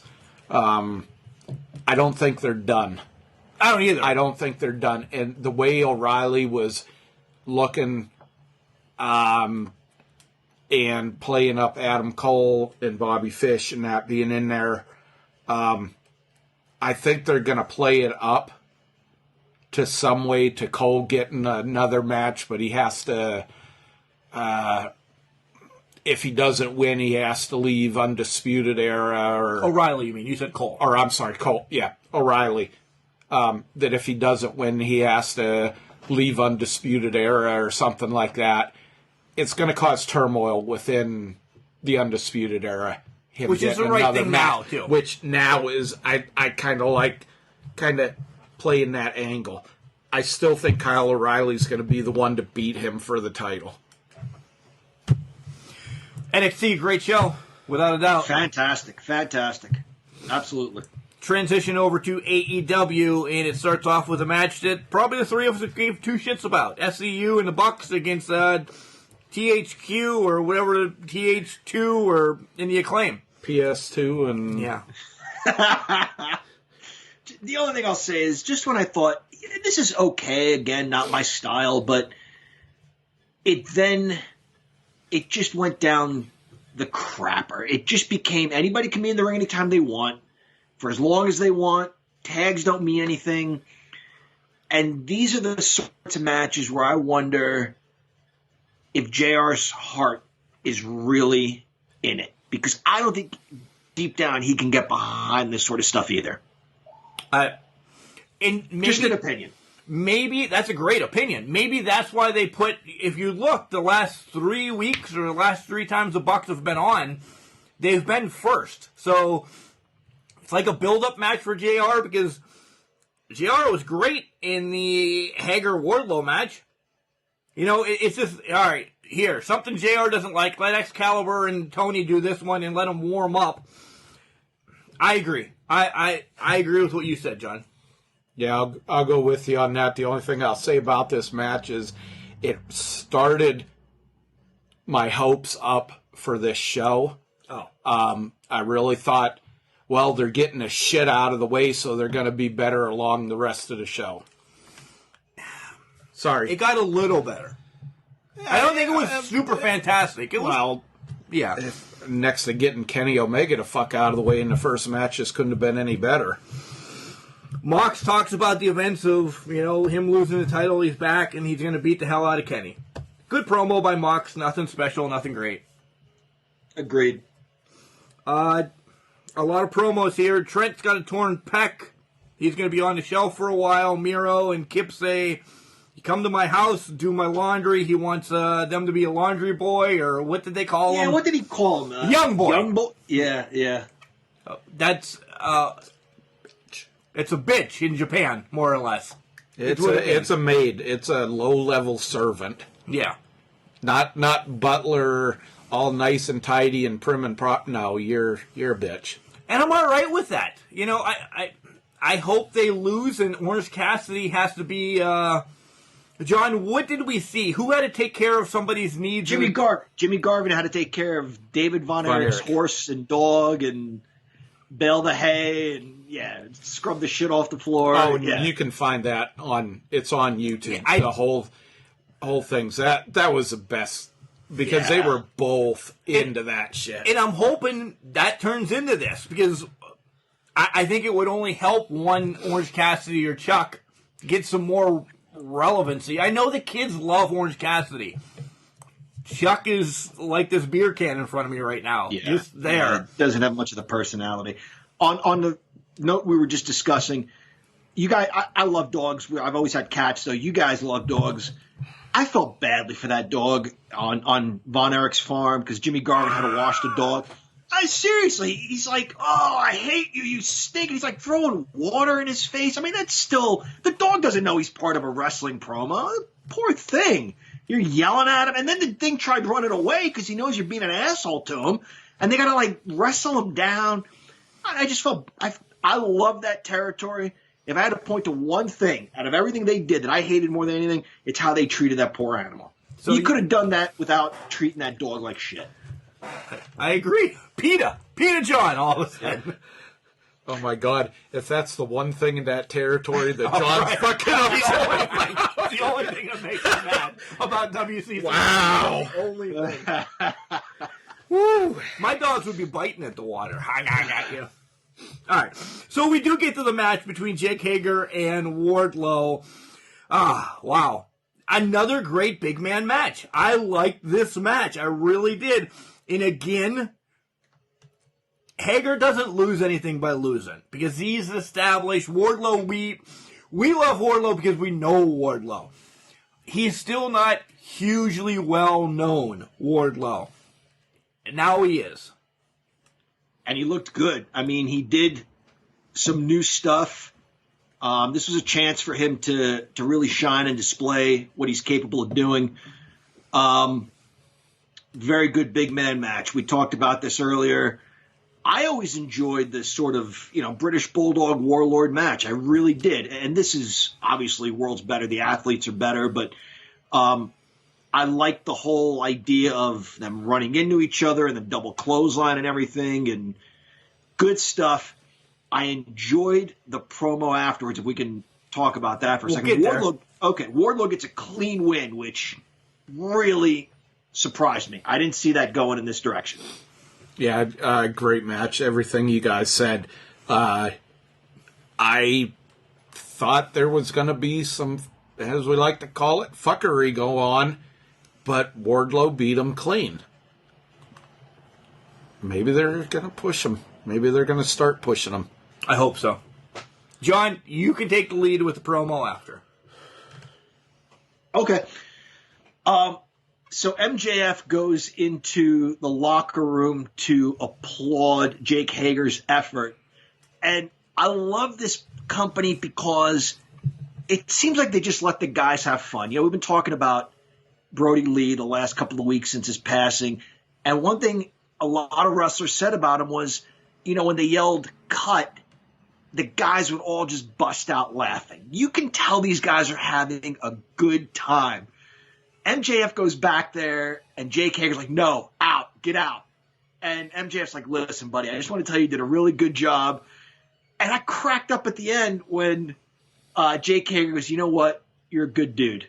Because I was about to, and he like holds his fist up, and I don't know why that made me laugh so much. And then he goes, okay, but now you have to go. And both guys, they're both brilliant improv by both guys. Really well done. You brought up Brody Lee. Well, you brought it up. Did you guys see that Brody Lee Jr. got to wrestle Liv Morgan this week and kind of slap her around? They went to WWE's training, I'll put it that way, with the SmackDown crew. And that is also up on our Facebook page somewhere as well during one of the, sometime this week. I think it was earlier in the week. But I love that the wrestling community family is all reaching out to him and just letting him get wins. You know, it means everything. And Liv looked like she had so much fun doing it too. With Brody Lee, I think this probably hurt him in the WWE, is that he wasn't cutthroat. He wasn't stabbing people in the back. He was, you know, genuinely a nice guy, liked having fun, wanted to pass along his knowledge, everything like that. And I think that is his legacy, whether it's WWE, AEW, you know, 10, Necro the Butcher, where anybody that he's gone against, been around, you know, having Liv Morgan in there, she just looked like she was having the time of her life. But you could just see the looks in her eyes that she was sad. Yeah. I mean, it was extremely hard for her. I didn't know that. I know he cut a promo with Marco Stunt. I didn't know that about Liv Morgan. That's a classy move. And to your guys' point about Brody Lee, you know, it's a business based on only one of us can have this spot. So I've got to knock you off if I want to be there. It seems like Brody Lee's thought process was, I can get there, and maybe I can at least try to bring a few people along with me, which is admirable. John, I actually thought the interview that you wanted to talk about was Private Party and Snoop. I thought you were all about that. Oh, my God. That was horrible. Stop with these people already. Yeah. We get the TNT title weigh-in, and did we have to have a scale to find out that Brian Cage is 103 pounds heavier than Darby Allin? Vinny weighs as much as Darby Allin. Jesus, but it did the story, but yeah. Okay. Sting coming out now too. Now I'm now there that all right. He walks out with the talking bat and does what he needs to do.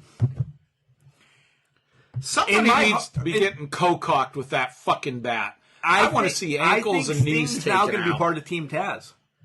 There's just why is Taz and all these guys running from a fucking dude with a skateboard and a guy with a bat? Okay, granted, would I be, you know, the first one through the ropes? No. Out of us, you would be. But, well, yeah, because you fuckers had thrown me in there. That's why.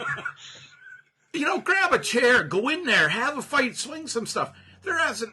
Oh, Sting takes a bat out of his jacket. I want to see some violence, damn it.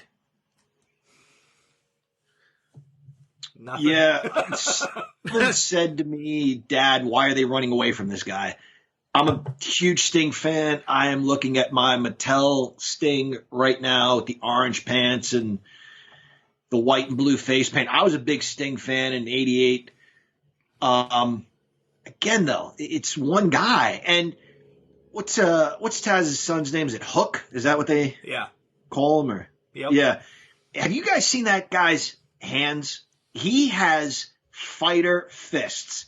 He looks like he can really do some damage. And you look at everybody else in that ring, none of them are slouches either. The hell are they running from this guy for?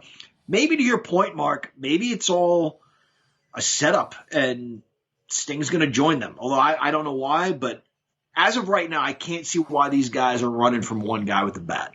Maybe not join them, but I don't know. Something with Darby. Take advantage of their distraction and beat the shit out of Darby. Maybe take the title from him or something. I'm all right with that. We need something more, is what I'm saying. Cody against Matt Sydal. Cody's new song sucks. I hope he gets rid of that.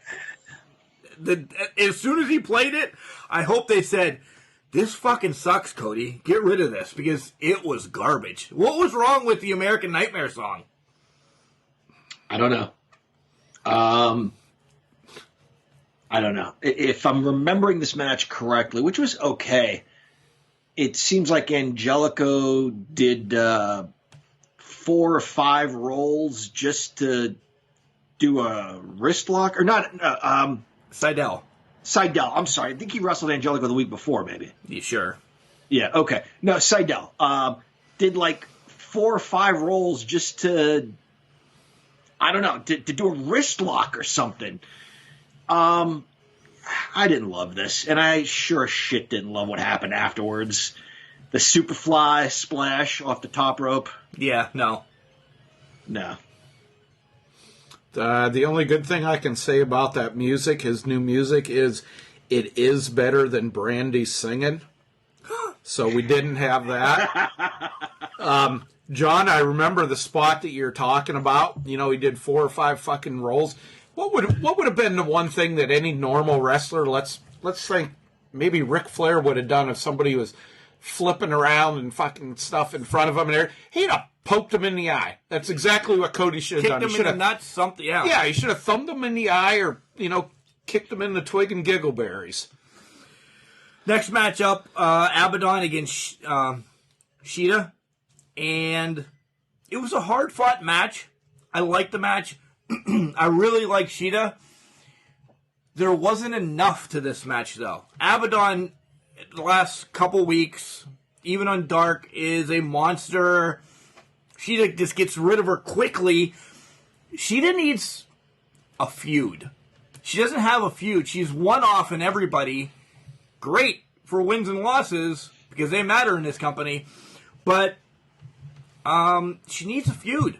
Have a non-title match against somebody and lose. She's got a title match coming up this week that is going to be playing the underdog versus the dominating champion. Could we see an upset and a new champion? You know who she's going against. No, I don't. Who? Ty Conte? Conte. Oh, yeah. This week. Could we see an upset? Because they've been talking about her so much and featuring her. That would shock me. And okay, I would be all right with it. That would shock me too. It might be fun to see. I don't see that happening though. Despite the fact that she has a blue belt in Brazilian Jiu-Jitsu and a black belt in Judo. Hey, no, I don't see her winning that. Did you remember the Karate Champ game that you had at the pizzeria? Yeah. That's on the X-Droid the O-Droid X4 as well. Nice.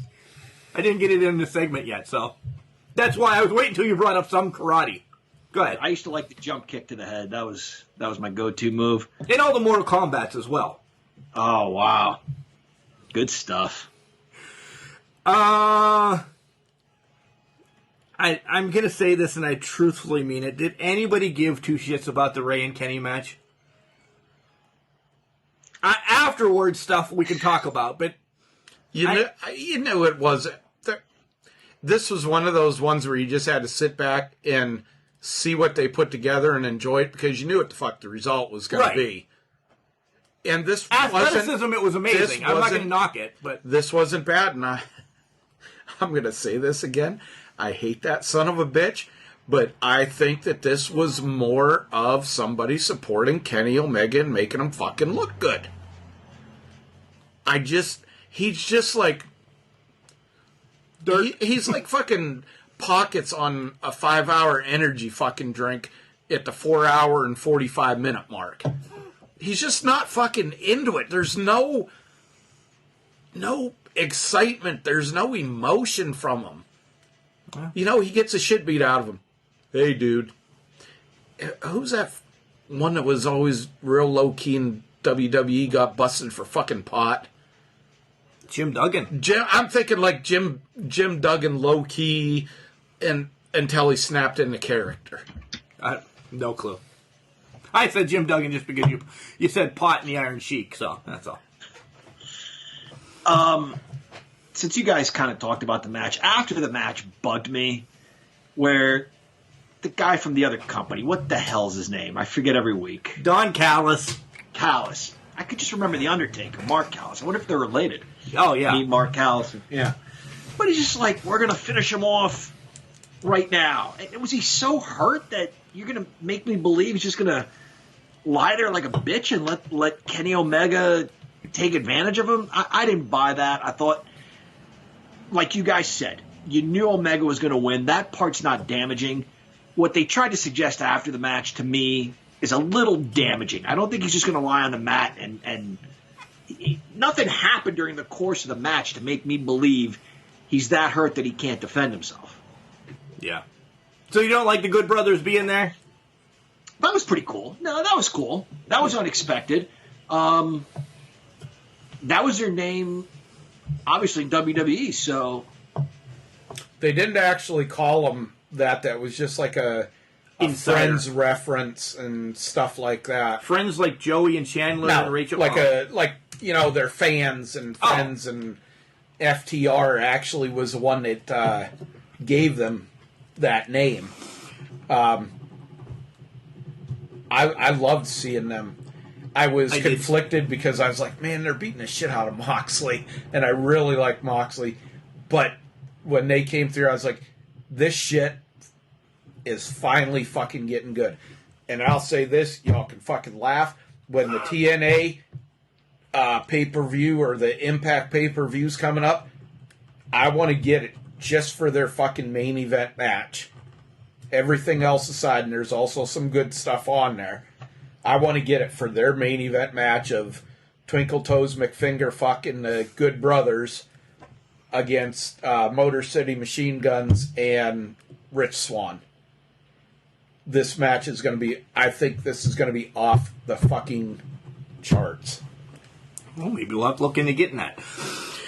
Are you guys okay with this being the Bullet Club now? They didn't say that, but the whole Too Sweet, essentially they did. The whole Too Sweet thing that, apparently they can't say Too Sweet because didn't WWEF or whatever trademark Too Sweet, but they can't. I'm sure. They can't take the finger. Anybody can do a finger.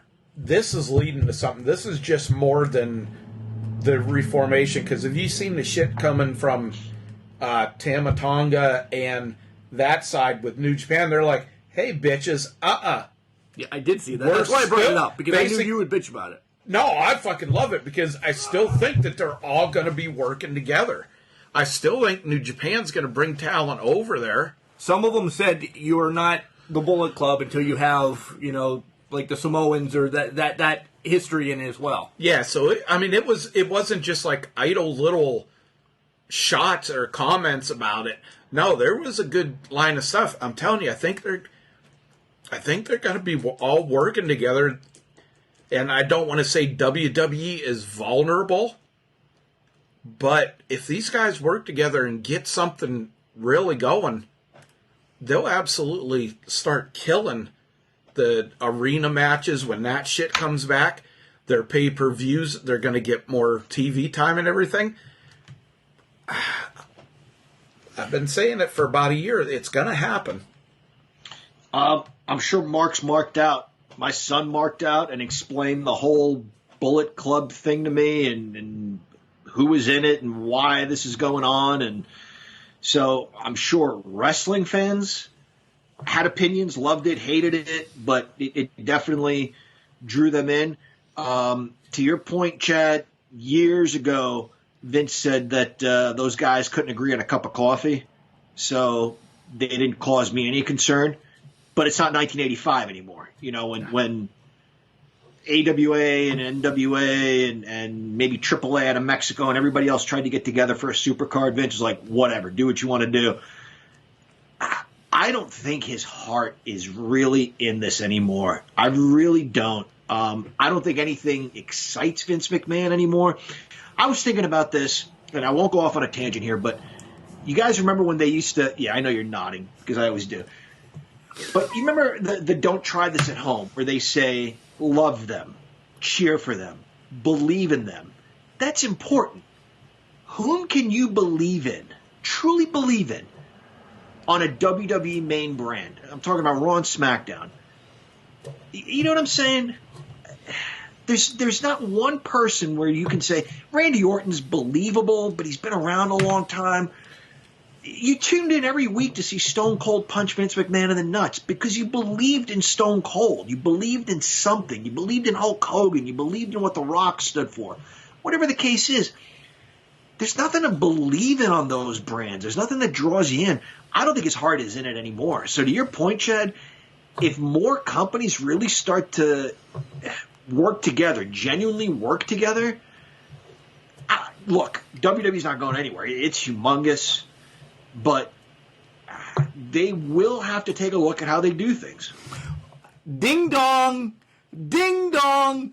Let me wave my flag. The only thing I'm believing in is any of the women's storylines. Maybe not some of the lower end ones, but if I'm going to believe anything that you just said, it's a women's storyline because they're doing it new, they're doing it fresh, they're doing different caveat to it.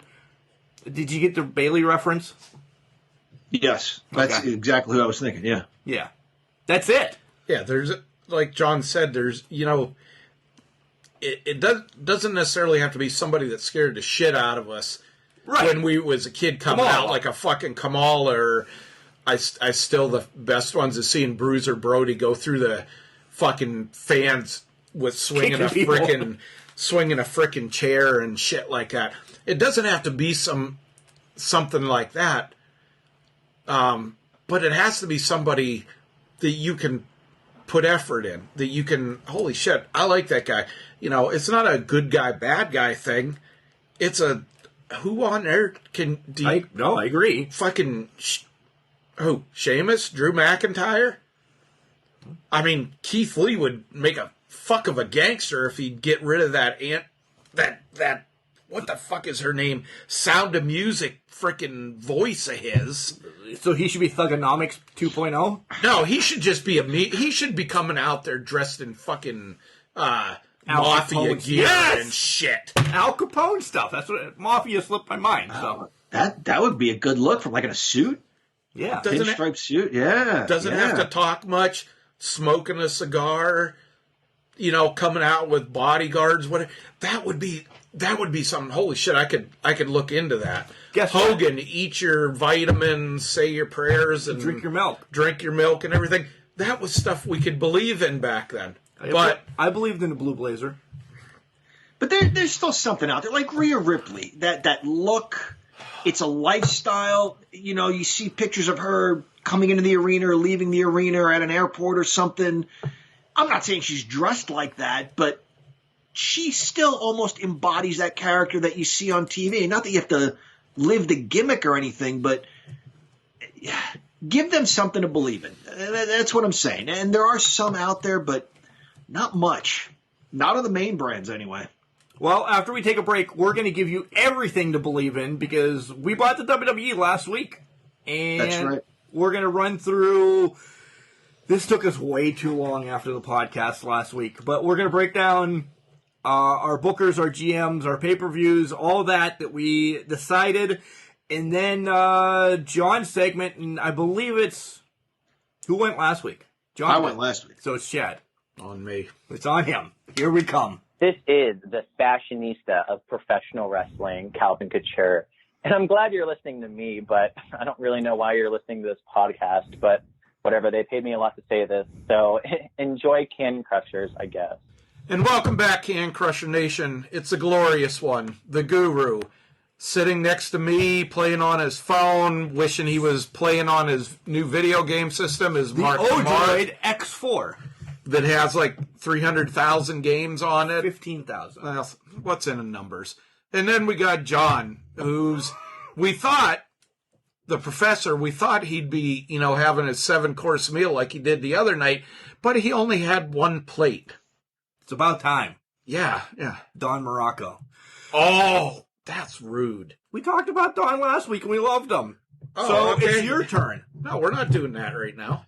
Oh, we're not going to... I figured we'd get that out of the way and go... All right. Well, let's go into this, because... All right, so we bought the WWE last week, and we've made some shakedowns, and you heard us all bring somebody to the table in all these categories. So let's start with our bookers. And you guys remember we all had different names, but some of us had cross names, 2 out of 3 won, or we actually had to talk about it. I'll do bookers. John, do you remember any of them? Any of the bookers? No, any of the categories. Or are you just going to agree with what we say? I have I'll agree with what you say. You can give us thoughts. Chad can see it. Yeah, All right. so So last week, for those who don't know, we all brought names, and then afterwards we had to kind of narrow those down and agree on. We couldn't each have 5 bookers, so we had to narrow it down to 5 overall and championships and pay-per-views. Yeah. Right. The pay-per-views was a struggle. But the bookers was easy. So I'll do the bookers. We ended up with Ricky Steamboat, Jim Cornette, Al Snow, Mike Rotundo, IRS, and then those 4, in some way or whatever, we all... 2 or 3 of us had those names, so they slid in easy. The 5th one was a little bit hard, but we did end up going with Lita because we like the aspect that there needs to be a woman on this, and Lita, revolutionized the women's sport, so she can only help our product. Yep, and I think that was your idea, Mark, and that was a great idea. Absolutely. She, in an era with just where they buried women and made fools of them, she was a superstar. She was a terrific athlete. Nothing. Oh, none. All right, so then we're calling them Raw and SmackDown for now, just so you know, in time if we decide to. We'll probably stick with Raw as a flagship show because it is the flagship show. SmackDown is very... So we're probably going to stick with those names, but just to let you know, our Raw GM is going to be Nigel McGuinness. This one we talked about this for a while because we all had kind of different people. I had the $1 Million Man, I know that. Chad, you brought up Nigel for your SmackDown, right?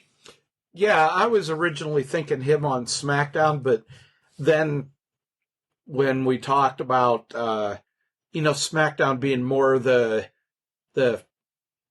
edgier physical stuff for the most part, then we went with somebody else, and it's like, okay, if we're looking more of the business type and that, Nigel McGuinness, from his time as Ring of Honor World Champion through his management with Ring of Honor, being brought up to WWE, he was a guy that when I went to my first Ring of Honor show, he actually took time. Each individual fan, not 2 or 3 fans and, them asking a question. He took literally 4 hours with the fans, signing autographs and talking to them and pictures. Really nice guy. And then just what he did in Ring of Honor between him Cornette behind the scene, and the guys that they brought up and made fucking superstars. Look at your WWE roster. Anybody who's worth, I don't want to say everybody, but there's so many. I could probably name 10 guys off the bat that came out of Ring of Honor at this time and under his tutelage. And I figured he'd be a perfect longer show GM. For now, longer show. Yes, for now. John, Nigel McGuinness? It's a great pick. Absolutely. Our SmackDown show goes to Tommy Dreamer. Edgier, harder, more in your face on Fox and USA, bigger network, clearly. Tommy Dreamer. John, you want to start with that one? Yeah, this is another great one. Listeners, I'm going to be perfectly honest, this was mostly Mark and Chad putting their heads together.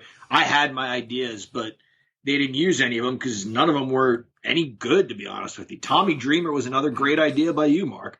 I think he would be a very good GM, even now in real life, for that brand. His involvement on a major WWE brand right now would be very beneficial. Yeah, I got no arguments to that. Tommy Dreamer is, good guy. He's been around the business. He knows all aspects of the business. I think he'd be perfect for this. And when you brought it up, at first I was like, well, and then I got to thinking about it. What do they want on Fox? They want an edgier fucking program. They want a more in-your-face. They want a more adult-oriented.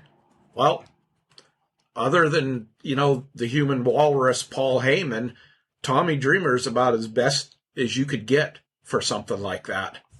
I'm going to skip down to the titles, and we'll start with the women first. We gave the women 3 titles. You got the World, the Tag Team, and their mid-card whatever is the TV. We're sticking with TV because all 3 of us said a title should be defended every week on TV. And you'll see that with the men as well. Let's spoil that. But every week, either Raw or SmackDown, because we are not separate branded. No. And we also said that that title would be defended across brands, but that she wouldn't have to defend it on both shows or all shows. If we have like a third show at some point, like a special once in a while, but once a week, that women's TV champion appears on either Raw, SmackDown, or something else that may come along the way. Yep. Men's, we went with the World, the TV, the tag. King of the Mountain. Chad's bringing this because we didn't talk about it. We settled on kind of the U.S. or the national but IC, which Intercontinental. But we wanted something that was different to us, something that brought it. And Chad just blurted it out. I mean, we really didn't talk about it this week. King of the Mountain, why not? Why? Yeah, we struggled because we didn't want something regional. And not that there's anything wrong with that, but, like the TNT is a cool name. It conveys something different. As much as I hate the 24/7, it's interesting. The name is the hardcore title explained what it was. But guys, we had such a hard time coming up with, besides the television title, which we wanted for both the men and the women, a secondary championship. Something that sounded worldly without being regional or geographic, but that encompassed something. I hated everybody's idea because I wanted the Western States Heritage title back. Right. We're transparent. I was forward for that, and I was the only vote. So, but King of the Mountain, why not? And my thought behind it was, I remember TNA, and when they used the concept, it was whoever won that got a title shot against the world champion. Well, if we have the King of the Mountain, you're going to be the King of the Mountain. That's what you want to be. You own the title. As you have that title, you get a title shot. Okay. If somebody beats you for the fucking title, then they have the next, storyline, whatever. They have a title shot. We could hold a tournament. We could totally rip off Justin Plummer here, like with the Super Indy. See, that's another one. That's a neat, not just concept, but an interesting name for a championship belt, Super Indy. And it's defended, but then there's also a tournament for it. So we'll steal his idea. We can make that a yearly tournament and then just bury him, put him right out of business, steal all his talent. I'm in. All right. You can watch. Sorry, Jenny, but we're coming for you guys. Jenny can come over and be She can work for us. like an advisor to Al Snow. Okay. Good. Great thinking. See? Poor Jenny. With Al Snow? Yes. She's going to get it. She's going to take over his spot instantly because Al's 200 years old today. That poor guy. I know. He's like Dirt. Yeah, older. Wow, I don't think anybody's older than Dirt. But whatever. We sat down and we decided, we did say 5 pay-per-views as we left the show last week. We couldn't get our heads around it, so we went with 6, just because we're assholes. So our pay-per-views, and I'll tell you what they're called, and then I'll tell you where they fall in. And then there's 4 non-pay-per-views, a TV show, and a network special. All right, wrap your heads around that. In January, we got the Royal Rumble. We all love the Royal Rumble. April, we have Mania, or Big Show, whatever we're going to call it. I'm just telling you what these are.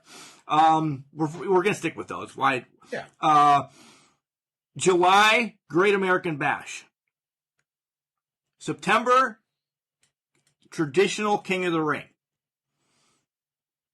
November, traditional Survivor Series with like 2 title matches in between the rounds. And then December, Starrcade. We went to Starrcade because that's where we're going to blow it off. Our non-pay-per-views are in May, the Battle Bowl. In June, the Crockett Cup. August is Saturday Night's Main Event, which is going to be on normal TV, like CBS or whatever one that we're not on. And then our network special is going to be called Hardcore Havoc. So let's break these down. People are like, wait, you didn't say anything about February and March. Let's now start breaking this down. January, we're going to start off with the Royal Rumble. Why? Because it leads to everything at WrestleMania. When we were kids, there was that break in between of just the build up to the biggest show of the year. The Royal Rumble, as much as we still love the concept, and it does lead for the most part to main event at WrestleMania. Sometimes it's watered down. It's watered down. We're not watering it down. We're bringing it back. Duggan should have got a main event match at WrestleMania. Yeah. That was sort of it was the first one, and it was a concept to see if it would. Right. Yeah. I'm joking about Duggan getting the right. No, but you're right. It should mean something. And when you have the pay-per-views in between, it kind of takes some of the drama away. Some of the build-up, anyway. It takes away the build-up to WrestleMania. Yeah, that was. So that's why we're leaving those months empty. Sorry, go ahead, Chad. Oh, I was just going to say, when Mark first suggested this, I was like, man, no, we got to have something. And I got to thinking about it. No, like the Rumble is like our reset. Our champions. Starrcade's going to be our. Hey, wait. That's December. Okay. Starrcade's going. Rumble's going to be our reset. Let's start. New feuds. Who's going to come out of it? Who's going to win? It's not going to be. Oh, we've been gearing for the Royal Rumble for the last 6 months, and we're going to have so-and-so win it, and he's going to win it at WrestleMania and lose it at fucking Survivor Series or something. No, you guys aren't going to have a freaking clue what we're doing. Next up is Mania. That's in April. It will stay in April, not tail end of March, whatever. If we have to have it the second weekend of April, because that's it, it's in April. It's in April. None of this bouncing back and forth thing. It's an April pay-per-view. Come on. You guys understand Mania. The next thing is where we kind of throw the twists to everybody. The non-pay-per-view type of deal thing that we're calling Battle Bowl. And you and John really took this concept and ran with it. Which one of you want to go first? Because I sat back and I'm like, yeah. Then we all kind of put pieces together, and it makes a great concept for June when we have the Crockett Cup. And possibly, as we talked, for the Great American Bash as far as there, too. Go ahead, John.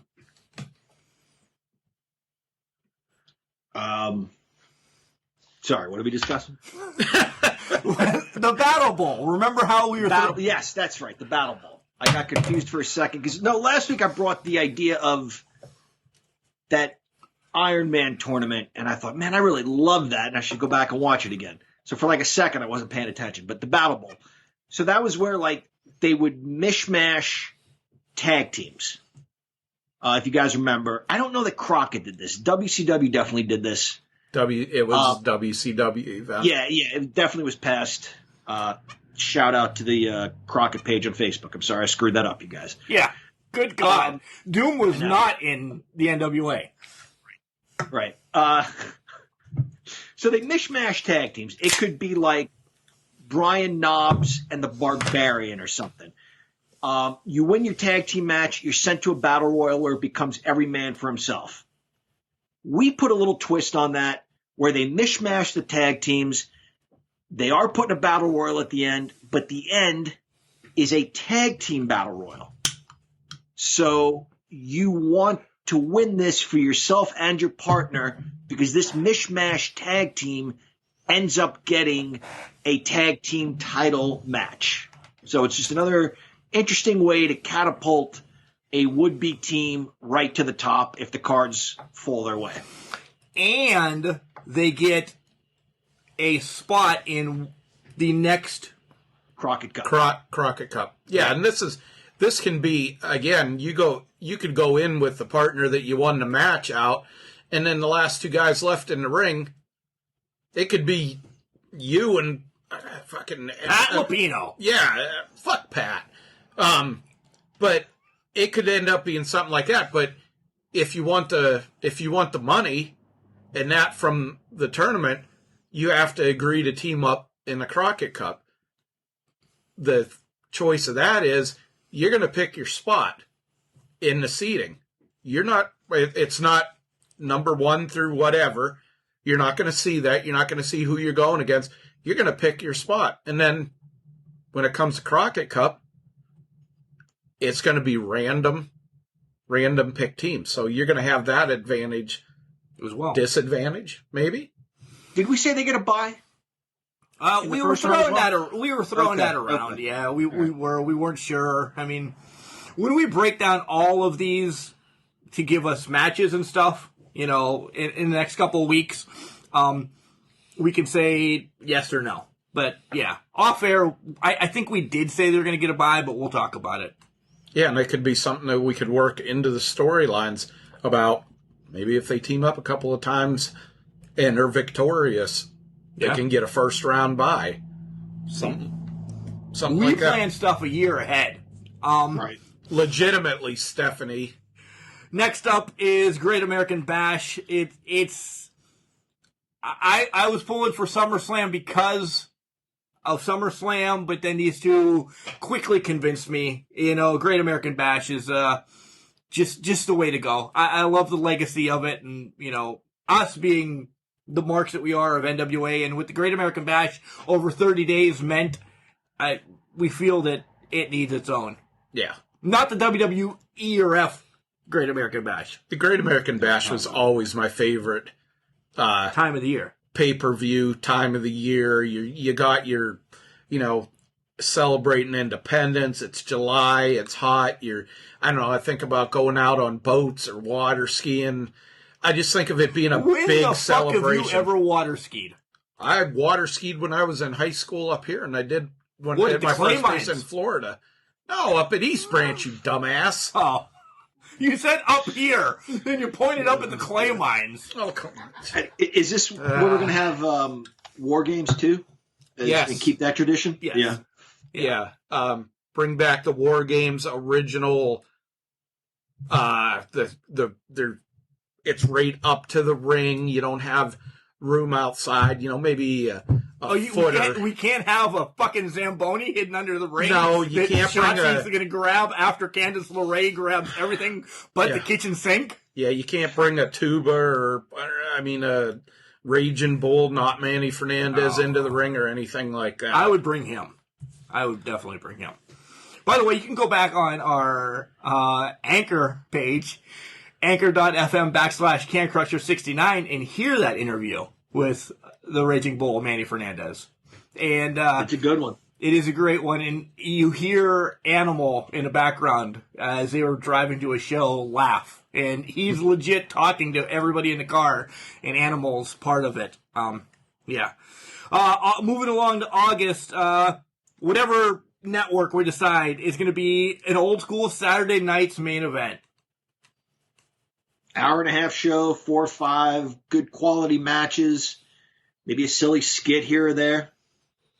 Yeah, it's not going to be a joke. You're going to, one thing that I think we all decided on, we're going to be more wrestling with storytelling versus wrestling with storytelling with stupid shit, with R-Truth, with...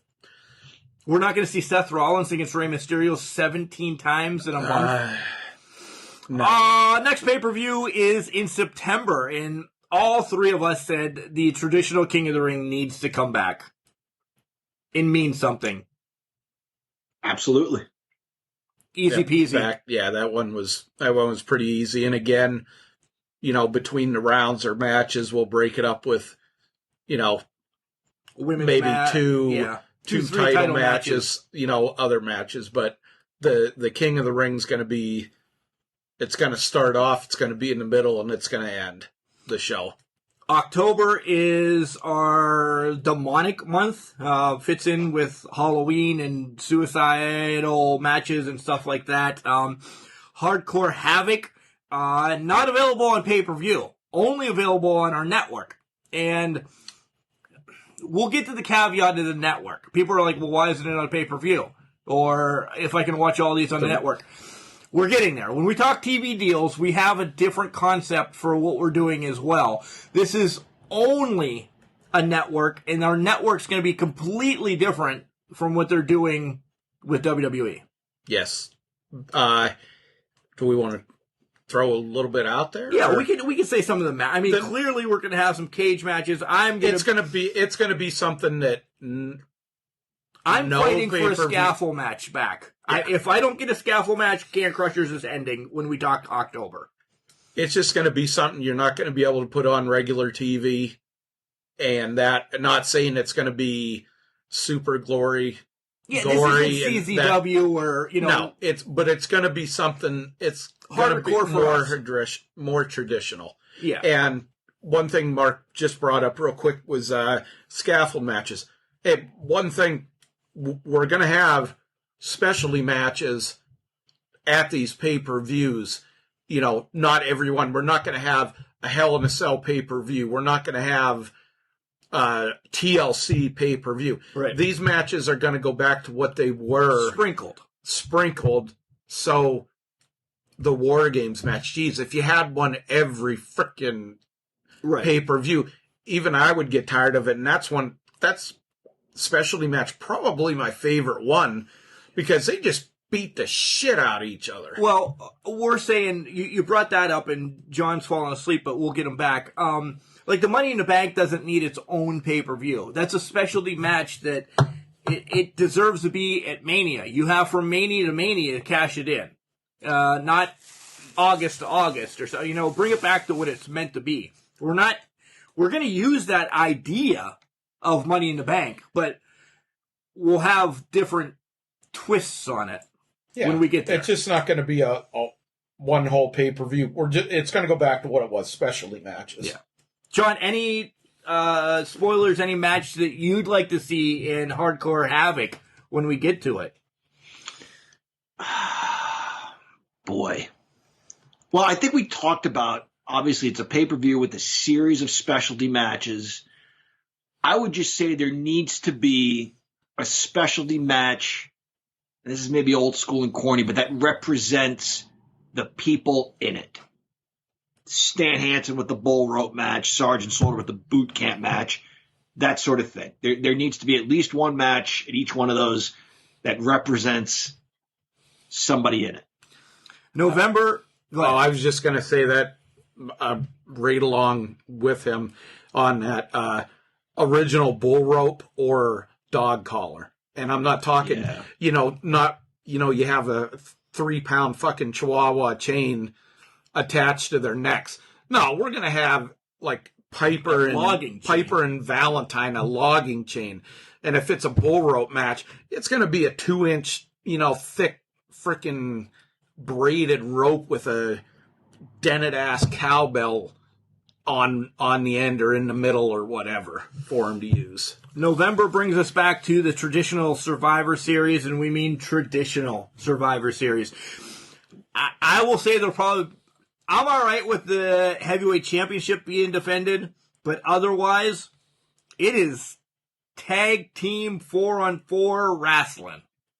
Hell yeah. And all these, I think we talked about it a little bit. This is all going to be minus the singles match. We're going to draw.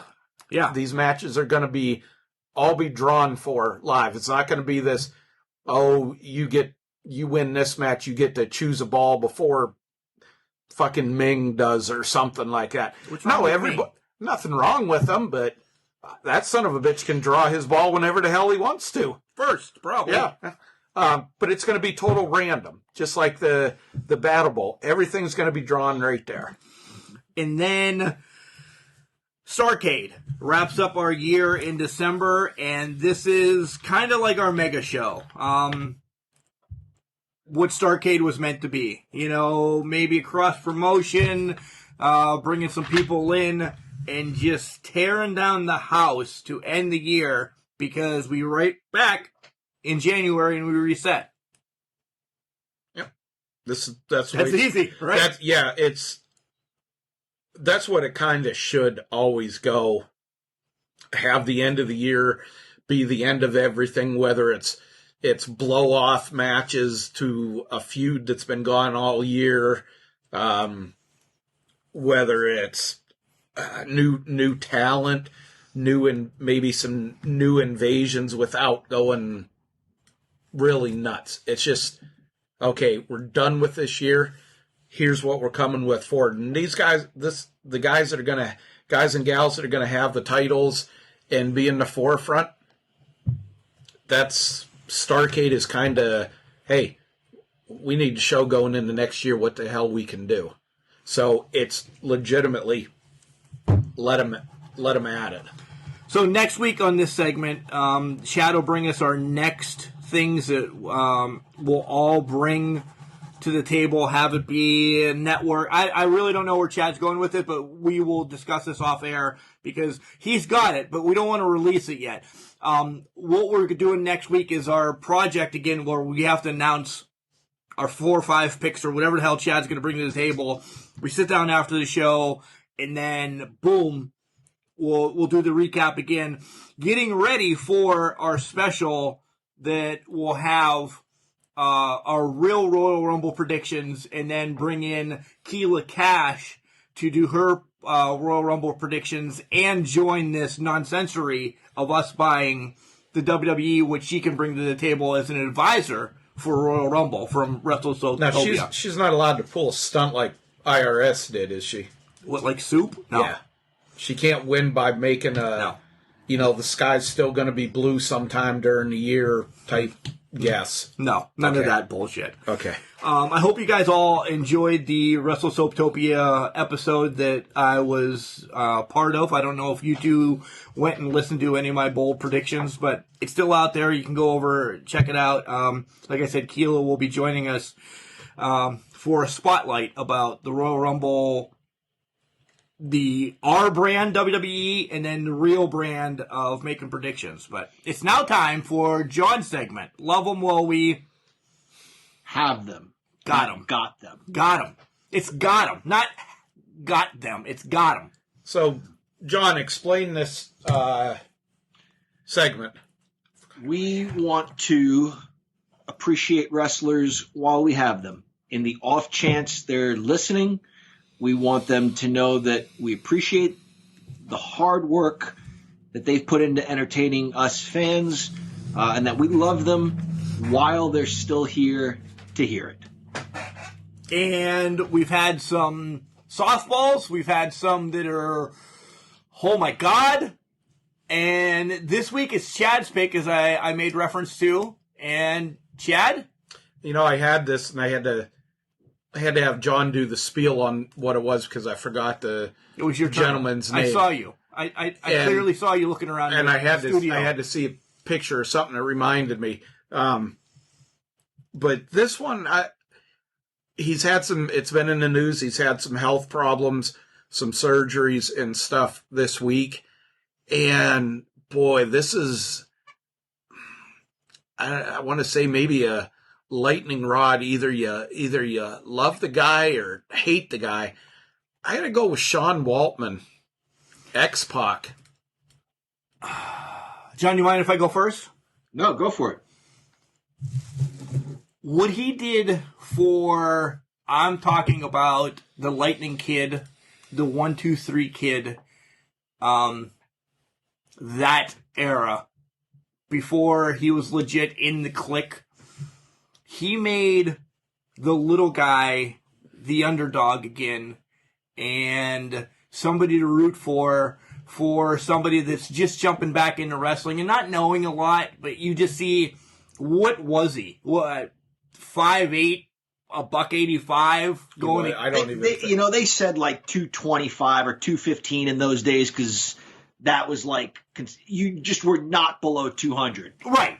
I don't mean to interrupt you, but I'd be surprised, Mark, if he was $185. Right. That's what I'm saying. I mean, he was just he was the underdog. So you grab your girlfriend at the time, your wife, whatever. Hey man, I watch wrestling every Monday night. Razor comes out, and everybody loves Razor, but friends bet who's going to win this match. We'll throw a beer on it or whatever. All right, I got this kid that looks like Sylvan or Vinny or Pat Lupino. Somebody just little. Isn't that bad? Well, Pat was a little guy back in the day. Oh. Yeah. Somebody like that. He did make and I'm going to do my air quotes, like the lightweight or cruiserweight at that time, fun and energetic and everything. I think at that time, before he was cliquish, I was all on board. I really liked them. Later on, I think some stuff got to him, and have it be the demons in his closet or that are out on the streets, or just getting a big head. But I think he was a great worker when he was alone. We discovered him in Global Wrestling Federation. I forget which channel that was on. But, the company had some names we remembered. It had Al Perez that stood out. The Patriot was introduced to us.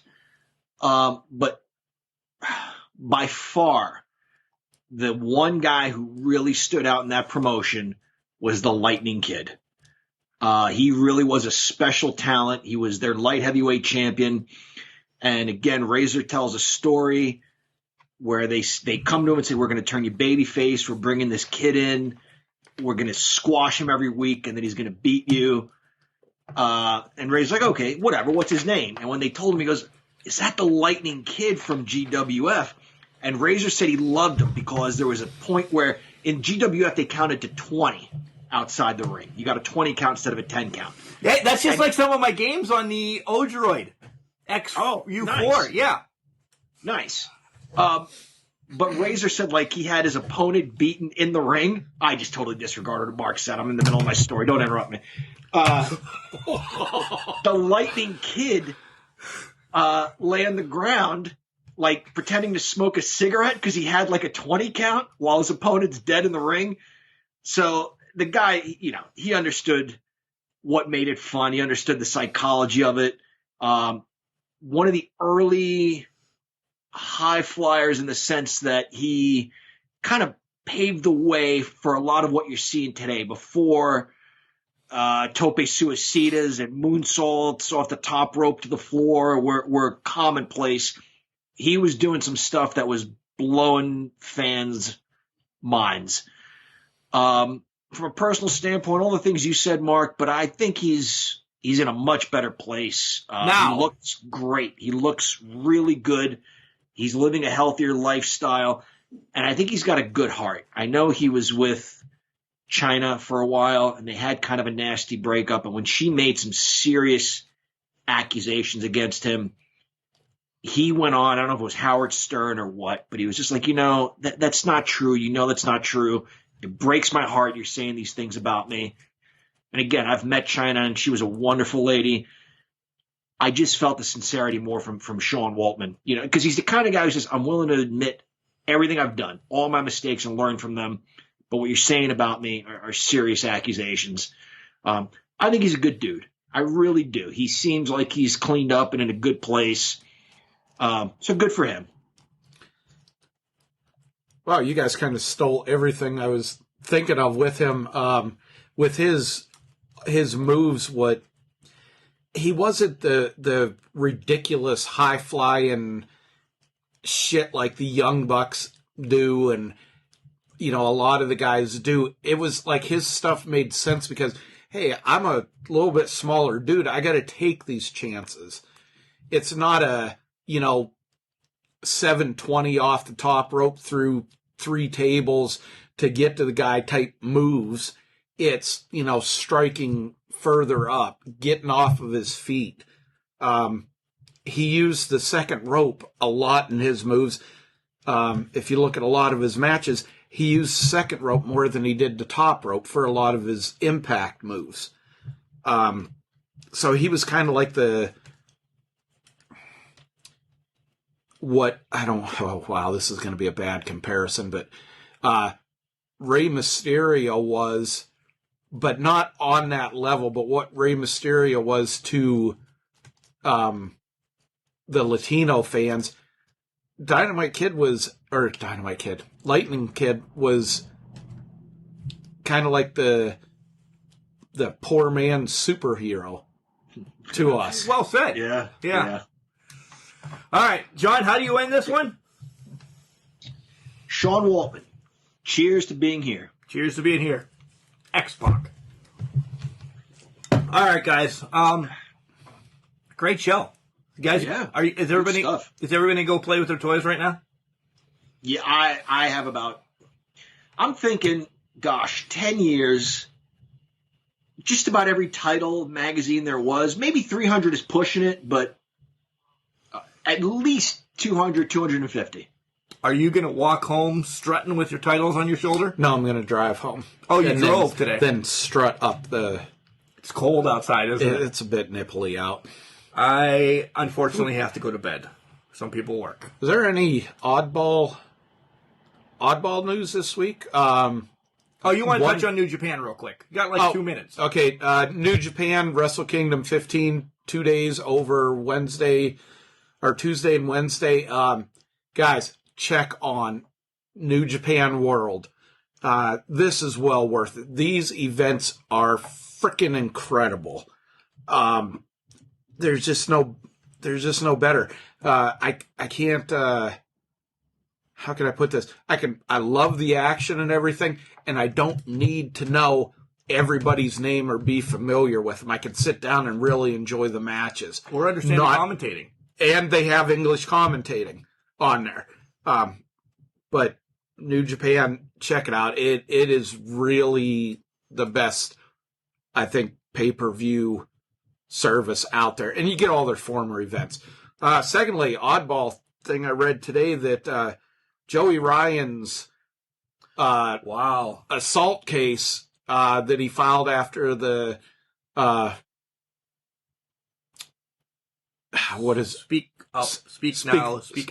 Speak Out movement last year, because he got a lot of accusations and from quite a few hundred people probably.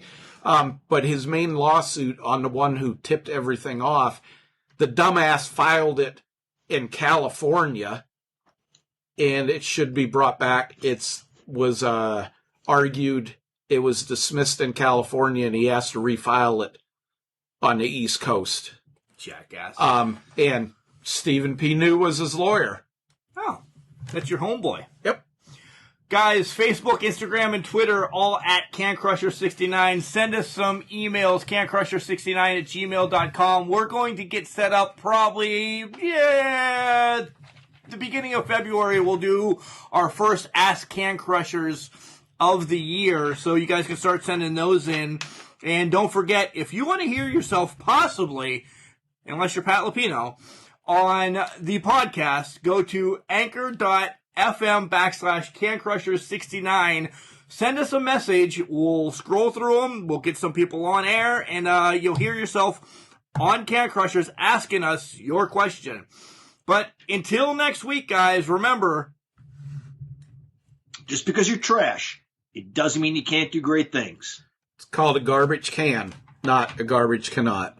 Odroid XU4 Retro Gaming House. Get it? You'll love it.